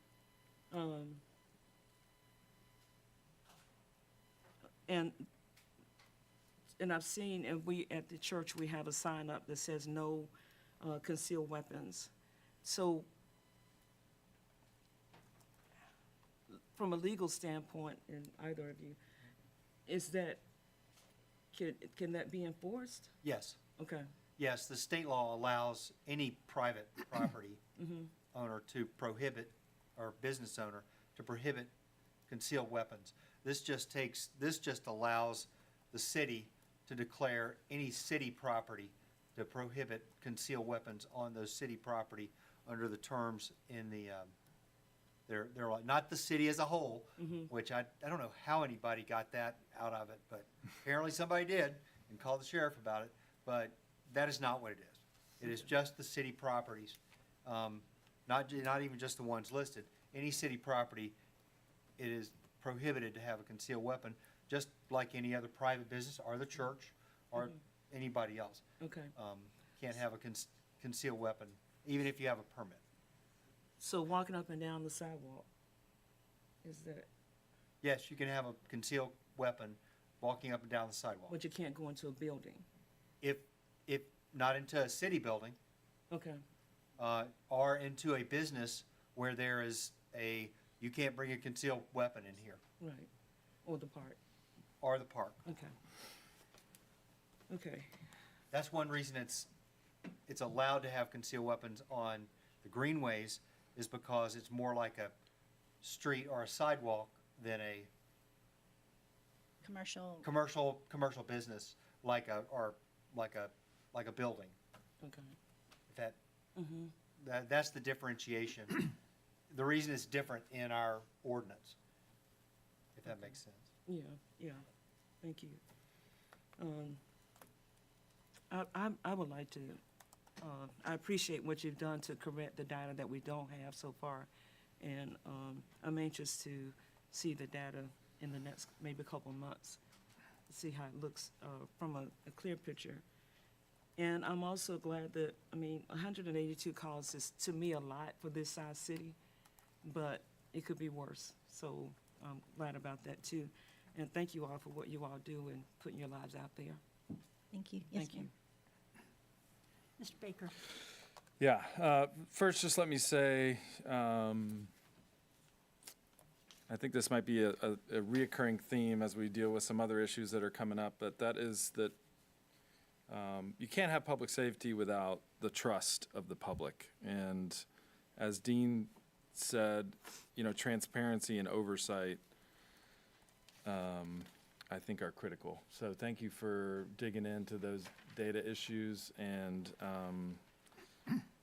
I also want to say those quarterly reports that I suggested we implement at the last meeting at the committee level, the Public Safety Committee that is open to the public, anybody can come to that. That was not, it was I brought it up because we were discussing this, but that was a more general comment to say, really across the board, all of our, public safety data, I feel like we should be receiving in some form on a regular basis so that we can track the trends, but also, have oversight. And so not just for issues that may deal with the unhoused folks, but really across the board. And I think that's just a best practice that, as you said, with the accreditation, we're going to have to do that anyway. So, So, and part of, that is part of our strategic plan for the police department is to have not only like forward-facing policies, but also a public dashboard, basically a crime map that you're able to log in and see where hot spots are, everything else in that nature. As we look at restructuring, also additional roles and responsibilities that may fall to our records or administrative services manager will be that of a crime analyst, to where they're able to pull that data, and somebody that's good with numbers. I'm just a police, I'm not a math person, so find somebody that is good with the numbers that can accurately pull that data and then put it on a public-facing dashboard. okay. And then I have a more specific question for our attorney on, let me find it here. 42-5, and section C. We're gonna get real in the weeds on some legal Very stuff here. granular, So, yes. the first, everything before the comma in that, which is, it shall be unlawful for any person to habitually loaf or loiter on the streets. Don't make me define that. Do you want, no, I'm not going to. Do you understand the rest of that sentence to read in such a way as to obstruct? Is that second clause there, does that apply to the first? No. They are, the way that I perceive that, because of the comma, is that those are two separate and independent clauses. Okay. One is habitually loaf or loiter. The other is to congregate in such a way as to obstruct or interfere with the free passage into or out of any public business or private property. Okay. So the interpretation would be, well, for instance, there have been recently, within the last couple of years, large protests in Brevard. But the organization group that has done them has been exceptionally careful in making sure that the sidewalks remain well, some of them. There's been one where that wasn't done. But the rest of them have been very good at maintaining that the sidewalks remained open for passage and did not block businesses. And the reason for that is because they coordinated in reading this ordinance and made sure that they did not block or obstruct the free passage into or out of private business or private property in order to comply with that ordinance. Yeah. So, I mean, this ordinance has been on the books for a long time. The only change Yeah, I that is being understand. asked to be made is the penalty component of it. Yeah, I understand that. I think just in increasing the penalty or creating a penalty, in my mind, increases the scrutiny on the language, or should. And so I think all along, and I'm sorry, because we've talked about this at the committee level, and now we're getting into the weeds on it here, but I all along, I've been uncomfortable with the habitually loaf or loiter on the streets because of what you just said. Don't ask me to define that. And that opens us up and our officers up for potential liability. It does put a lot of discretion in the hands of our officers, and while I trust them to do their job, that does give them a bit of liability. Right. I won't lie. And the reason I asked my original question about whether that second clause applies, because the second clause clarifies to obstruct or interfere with the free passage into or out of any public business or private property. That is either a yes or a no. Yeah. You're either obstructing or you're not obstructing. But It's much more clear, yeah. habitually loaf or loiter, I can't. So if that second clause was, applied to the first, I would be more comfortable with it. Or, and the other thing we could do is just strike the first part altogether. That is a political decision that you're more than free to make. Okay, well, maybe we'll get to that point when Yeah, we don't have a motion. when we have a motion. There's no and motion. Whether the mayor is ready for a motion or not. I'd like to Done make with a your- comment. Wait, excuse me. Yeah, let me- I'm finished with my I comments just for wanted now. to yeah. verify that you're finished. Yes, All thank right, any additional questions? I would just like to address something that Mr. Wise said, and which I happen to agree with. And I think Mr. Austin from the barbershop put it well a couple meetings ago, that calling this a homeless problem does a disservice to the homeless. This is people who are being disruptive and committing criminal behavior. And that's all it is. That's all it is. It has nothing to do with whether they're homeless or not. And I think that's been confused. I think there's some feeling that we are looking to deal with homelessness in this way. That's not what we're doing. We're dealing with disruptive or criminal behavior. And that's all. Thank you. Any other additional questions or comments before I call for a motion? May I make one statement? There was a question asked about panhandling. I'll I wanted to answer that. That's covered in chapter 46 of our ordinance, which is not being touched. It's already addressed. Begging in public places, which already has if a violation can be punished up to as a misdemeanor, or with a fine up to $500, which is kind of odd considering if you're begging, you probably don't have $500. But anyway, it is a violation punishable as a misdemeanor. But that is a separate section of the statute, and there is a North Carolina general statute which also covers it as well. So that's covered in a separate section. Panhandling and soliciting is covered in that same section. Yes. Soliciting as well. That is as well, yes. Okay, I just wanted to make sure you were aware of that. thank you. Thank you, Madam Mayor. Okay, thank you. All right, council, do I have a motion concerning the proposed amendment? I've got one more question, and then I will have a motion. All right, go ahead, Mr. Baker. On 42-5, section C, the word congregate, does that have to be more than one person? Yes, by definition. Okay. I think I have a follow-up question to that. Yes, Ms. Holder. So, I'm sorry. So congregate, and I think you kind of addressed it. If there was, does that include protest? Or do they have to have a permit to protest? How does that work? It would include congregating. It would include any grouping together of people that blocks sidewalks. Okay, There are no provisions in our ordinance which allow for closing off streets except by vote of the city council. So I'm So not going to protest- address anything that related to the reasoning behind those gatherings, because that would be inappropriately Free crossing speech. into the First Amendment grounds. So you're not going to get an answer from me. I see. But it'd be a gathering together of people for any reason that blocks a street unless authorized by council. Yes, sir.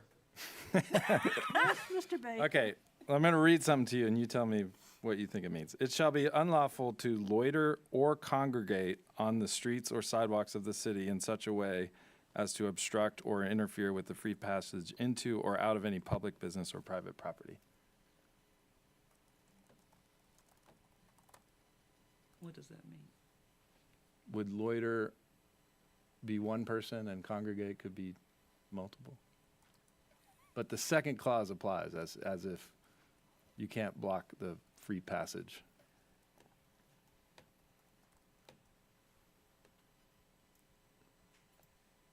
What do you think, Chief?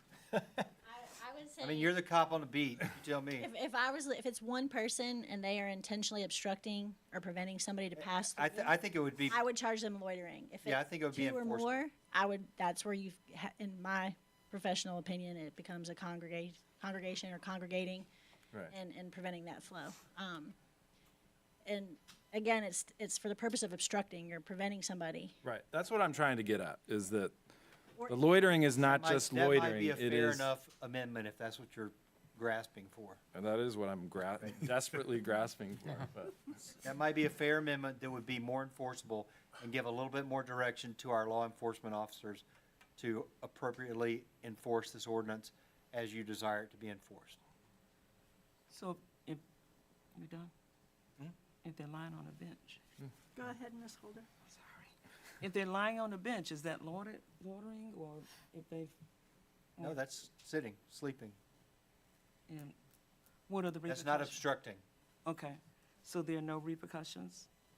We will usually get a call, we'll come out and do a welfare check and make sure, one, that they're okay, and provide them resources elsewhere, if they're sleeping on the bench from there. But we don't address that as loitering, or unless they're sleeping on the city benches that we own and they've been criminally trespassed from any type of city property, we would enforce it that way. But usually it's to check on them, see if there's somewhere else that they can possibly go to get help or find a bed. And that's the route our officers will take. And if it's full, they can stay there if they're not obstructing or being, If they're not being disruptive, it's, again, Disruptive. that's the, yes, ma'am. okay. I'm done. All right. All right, council. Do I have a motion regarding this proposed amendment? I'll make a motion that we approve the amendment as presented with the change of just section 42-5, removing in the title loitering generally, and then amending section C to read, it shall be unlawful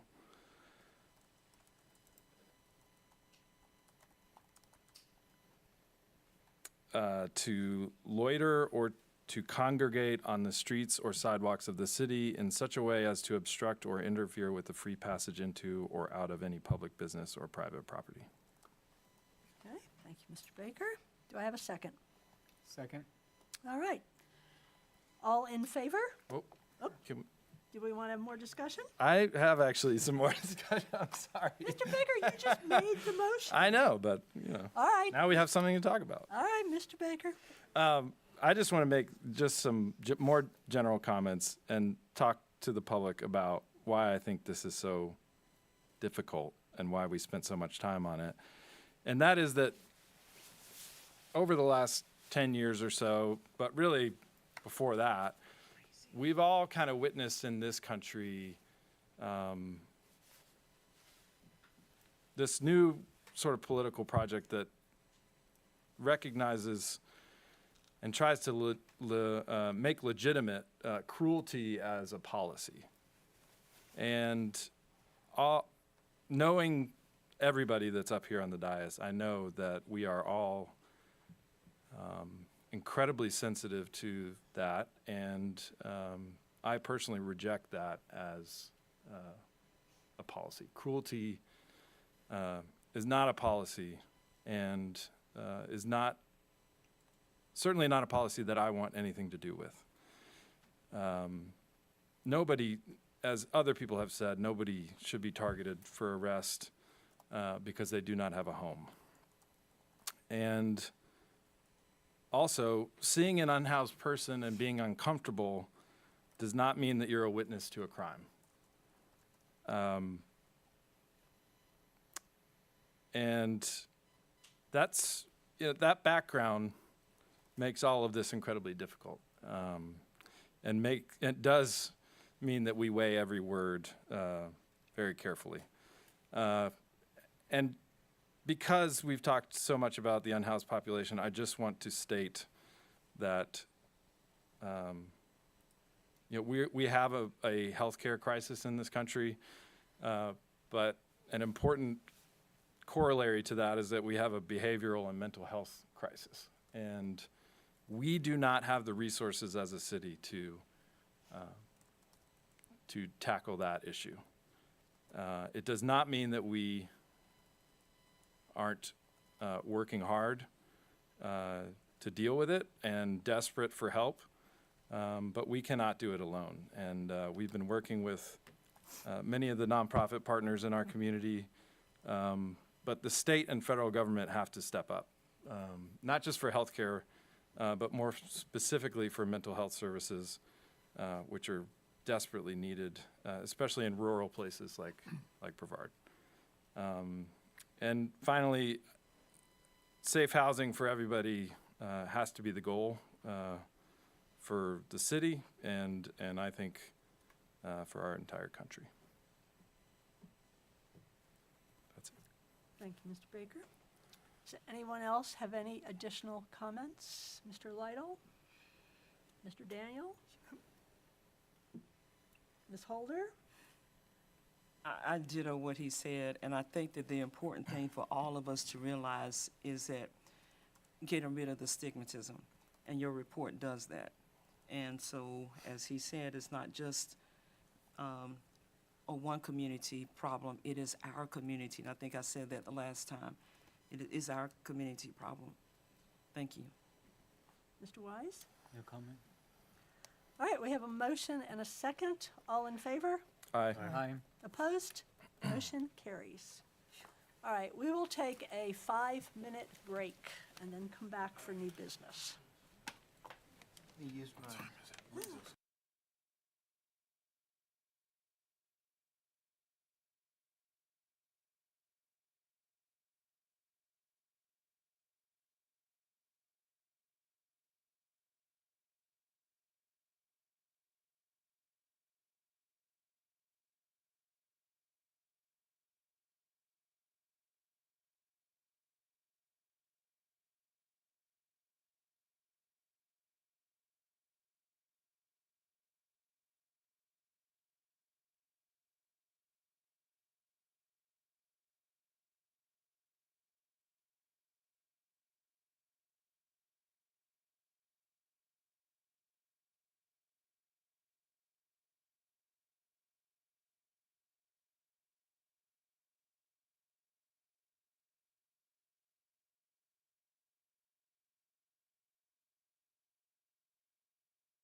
Which one did we settle on?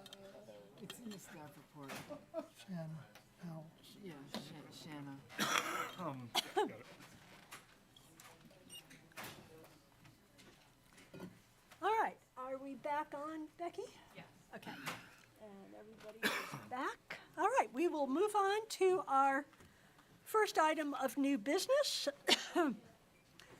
We have removed the MSD proposal, and so our first business is the letter of interest to the county regarding the old courthouse. And I will give council just a little background about this request. As we all know, the county is in the process of building the new courthouse. We expect them to actually start construction starting this fall with about a 2-year time frame to build the new courthouse out on Morris Road. They have recently really started looking and talking about what they plan to do with the old courthouse. The courthouse is the most iconic building in the county. It is the symbol of Transylvania. It is a big symbol of Brevard, and it has, for the last 150-some years, really symbolized the civic life of the county. And so one of the things, as we looked at, what is the best use of that building, that historic building, the people's building, and it also sort of coincided with the fact that we need to do something about a new city hall. Our city hall dates back to 1970, the original building. As you all know, we had to move the police department out about a year ago, simply because the basement has so much water problems that it's not inhabitable right now. So we either have to find a new place to have City Hall, or build a new City Hall, or do a drastic renovation of our current City Hall. And this is coming, again, in the next few years. We are getting to the point where we are unable to house all of our staff here. Our police department is in a leased location that in a few years will be up for renewal. And so one of the things I would like council to think about is, why don't we take a look at the historic courthouse? And the letter to the county is precisely that. It is to simply state our intention that we would like to collaborate with them and look and see if it really is feasible to have City Hall in the old courthouse. We don't know the feasibility of that. We don't really know the cost of that. We need to actually have appraisers go out, look at the building, see what it would take to modify it to our needs, get a really good cost estimate on upgrades and repairs. The county did just come out with their analysis that says there's about $2.3 million in maintenance that's needed for the building.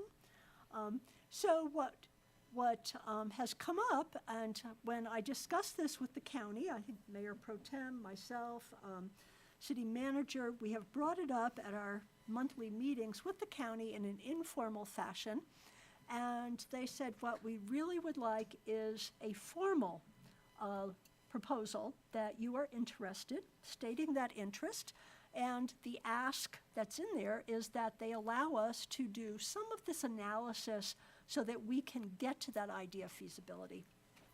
When the discussion came up, it must be 8 years ago now, about the courthouse and a new courthouse and the idea that our historic building would no longer be the courthouse, there was a lot of interest from our community in keeping that building a civic building and not making it a commercial type of building, that is the people's building and keeping it such. And having the city move in there and having it be the seat of all our municipal services really meets that criteria. So what I'm asking council is to endorse by signing the letter, which is in your packet, which says just this to the county. It does not commit us to anything. It does not commit us to a way ahead, but it formally states that we as an elected body would like to collaborate and look into the feasibility of, is this an option that we should consider? And what would the cost be to do that? And so with that, I am looking for a motion regarding the proposed letter. Do I have a motion? I move we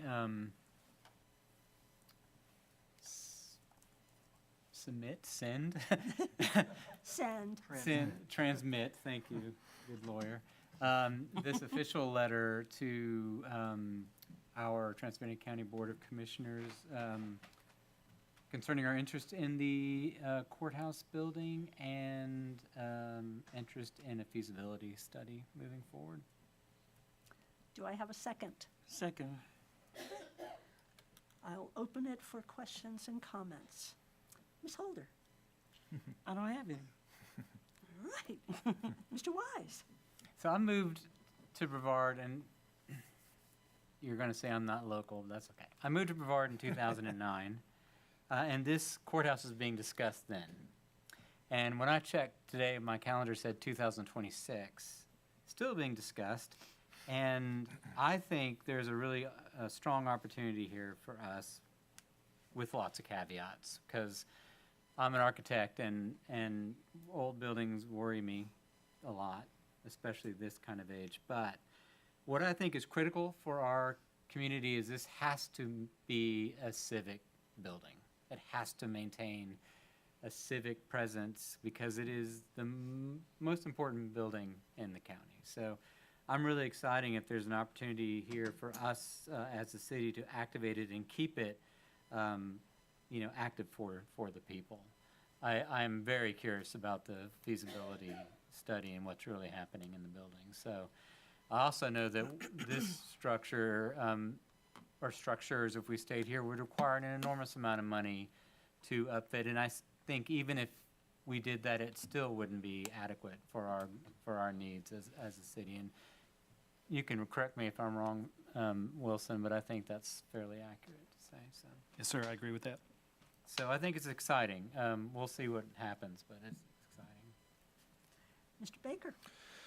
Yeah, as Councilman Wise said, this is, our county's icon, and an icon for the city of Brevard as well. And I truly believe this is like one of the most important projects that we could endeavor upon over the next few years. This is where we recite the Declaration of Independence on July 4th. It's where we light the Christmas tree during the holidays. It's where our Memorial Day service is. I've attended protests there. I've attended vigils there when national events have brought people out to vigils. And it would be very hard to do any of those things in front of a hotel or an office building. And I think the only viable option for this building to stay within civic use and belonging to the people of Transylvania County and Brevard is for it to be the center of our municipal services and City Hall. And personally, I would just love to see the front doors open to the public again. And I would love to see that day. So I'm very excited about this. I'm very hopeful that the county will partner with us on this and work hand in hand with really preserving this for the people for generations to come. Mr. Daniel? I have nothing further to add. Mr. Lytle? I'll just say that, I echo all the comments. It's important to preserve the building, but I do want to make sure that we, after this, we do all due diligence, right? I think we have consensus about what we'd like to see, but for budget, for the public, we owe it to make sure that we have a side-by-side comparison of all options. So that's renovating, that's side-by-side with renovating this building, building a new building. All of those options need to be weighed together so that we make a decision in the end that's eyes wide open. Thanks. All right. All in favor? Aye. Aye. Opposed? Motion passes. Moving on to our next item of new business, appointment of member to the Parks, Trails, and Recreation Committee. Who's presenting? Is that you, do Mr. that. Lytle? Yeah, I'll do that.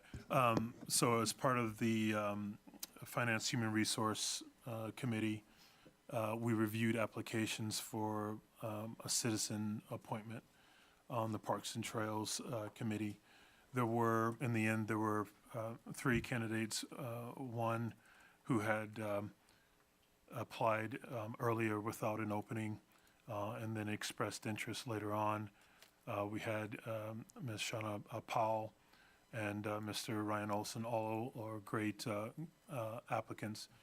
But the committee recommends Shauna Powell to be appointed to the committee, mainly because a great educational background in Parks and Rec, owns a business as well that is in the industry, and also we think would bring fresh ideas and a new perspective to the committee. So with that, we're asking for that appointment for tonight. Council, do I have a motion concerning the draft resolution appointing a member to the Parks, Trails, and Recreation Committee? I'll make a motion that we approve the resolution appointing Shanna Powell to the Parks, Trails, and Recreation Committee. Do I have a second? I will second. Okay. Open it for comment. Mr. Wise. Ms. Powell's application is really impressive. I'm excited. I'm a co-chair of that committee, or co-chair, vice chair? Some sort of chair. It's been a long night. So, that's all. Thank you. Ms. Holder. No comment. Mr. Baker. I think it's great that we can recognize Howie's service on this committee and appoint a new member at the same meeting. So excited to get started. Mr. Daniel. It looked like there were some very good applications here. I had 3 people for one position. That's great for our committee recruitment, and look forward to hearing from her work. Mr. Lytle. No comment. Right. All in favor? Aye. Aye. Opposed? Motion passes. All right, and that is the end of new business, and we are on remarks and future agenda considerations. And we will start with Mr. Lytle. Thanks, and I'd echo Councilman Baker's comments about the new codes and unhoused, and I think that it's an issue and a crisis that has to be attacked from all ends. One of those is giving our law enforcement officers the ability to act in the moment, and the other will be putting those things in place to make sure that we give those persons help after the fact, so that there's no repeat. We want to make sure that they've got somewhere to sleep, somewhere to congregate and be a part of the community here downtown. So I just wanted to echo that, that change or this vote tonight is in no way diminishes our commitment to make sure that we tackle what is a crisis, and that we take it very seriously. I'll speak for myself. I take it very seriously, but I know the rest of the council does as well. Thank you. Mr. Daniel. Yeah, I would like to address a vote that we took at our last meeting concerning the food trucks, and it's particularly the one in Jordan Street parking lot. I voted for that measure.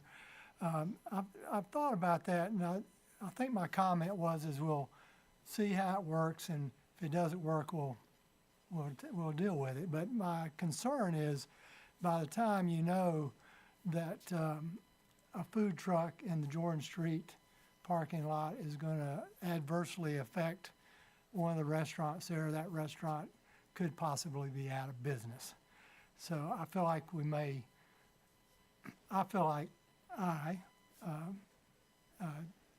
voted for that without giving it full thought. So I would like to raise that concern. Thank you, Mr. Daniel. Mr. Baker? Yeah, I just have one question. It's a follow-up, Mr. Manager, to the hack discussion. If we do not receive the grant, will we build that sewer regardless? Yes, because they have a Plan B project, and that's the original one we talked about to build, what was it, 15 or 16 units there instead, Emily? They are currently going after, so this is the primary one, but they're also looking at other options. They're putting together a grant application for CDBG DR multifamily. So even if this round of funding doesn't work, they're pursuing countless other options to be able to put together a funding stack to be able to support this project.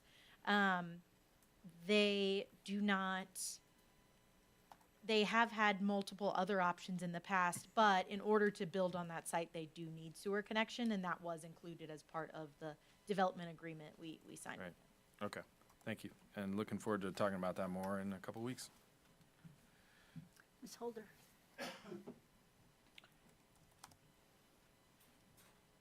So we won't get a Plan B option unless it's necessary. Yes, ma'am. All right. I want to share a personal note, and as you all know, I've been very transparent about some personal things, and one was with my daughter and her cancer diagnosis, which caused me to be absent from a couple meetings in the last year and a half. We've been going through this. It's been a year. And on Tuesday, she will ring the bell. Nice. And if you know that means, that means her cancer treatments are complete, and the doctors are happy, and I'm happy. Yeah. Thank you so much for your prayers and your support, and just asking without even thinking you were thinking about it. But thank you. We're so glad. Thank you.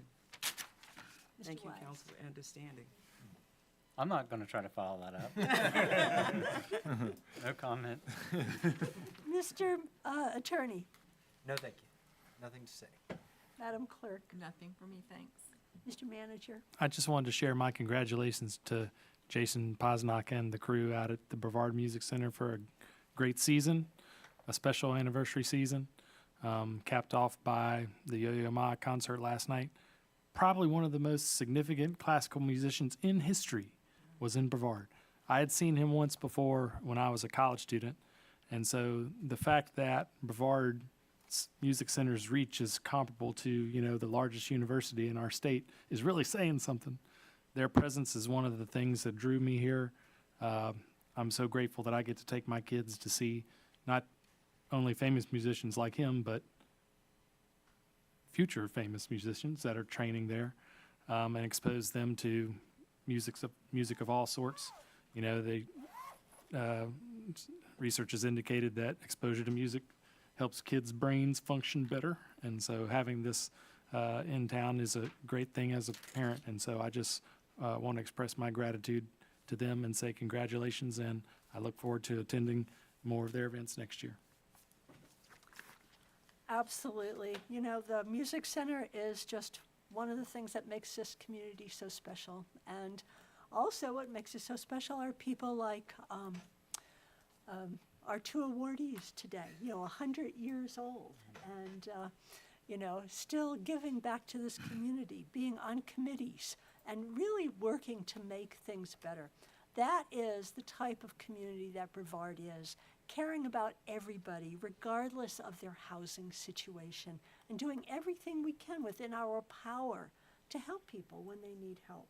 That's Brevard. That is this city. We also have a number of things going on this week. Our city also stays so busy.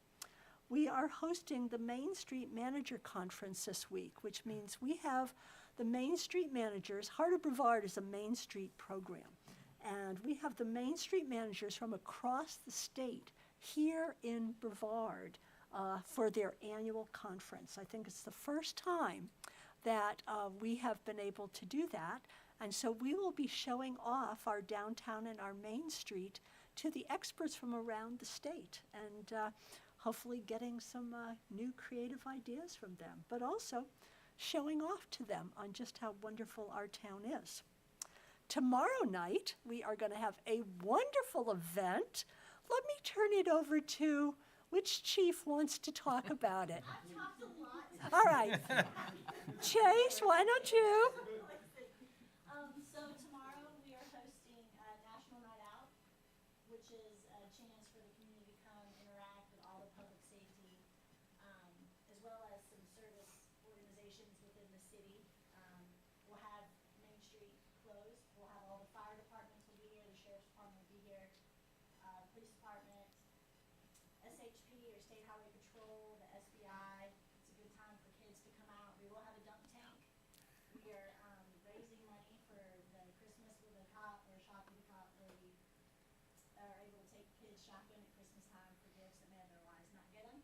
So myself, Chief Owen, Sheriff Owenby has said he will partake also, so it'll be about $1. You get a chance to throw 3 balls and. You get 6 balls for Christmas. We are looking forward to that dunk tank. But we'd like to see everybody out tomorrow. It'll be fun from 6 to 9, and we'll have some vendors, some food vendors and stuff, so it'll be a good time. So come. The by one donor, they did beat us. That's true. That was, I do want to compliment both of your departments for doing that blood drive because it is such a critical shortage, and that friendly competition was a good way to do it, and the friendly competition to see who's going to raise as much money in the dunk tank. Are you going to keep track of what each person brings in? Okay, all right. Well, we are looking forward to tomorrow evening, that's for sure. And then my last reminder is that we have our fall prevention, in other words, falling down prevention, how to prevent falls, that our age-friendly group, not fall in the climate, not autumn. Yeah. We are looking forward to Autumn's autumn. coming. Yeah. It's coming. But our fall prevention seminar is next week on the 13th from 10 to 12:30 in the Rogo room, and as part of our age-friendly Brevard series. So come join us and learn what to do if you do fall. I think the fire department would be glad to know that people are learning what they should do and how you respond if needed, and also how to protect yourself so that you don't fall. So, and I think we have no closed sessions tonight, so You're welcome. all I need is a motion to adjourn. So moved. Do I have a second? Second. All in favor? Aye. We are adjourned. Thank you. Good job, y'all. There would be no lowering tomorrow night.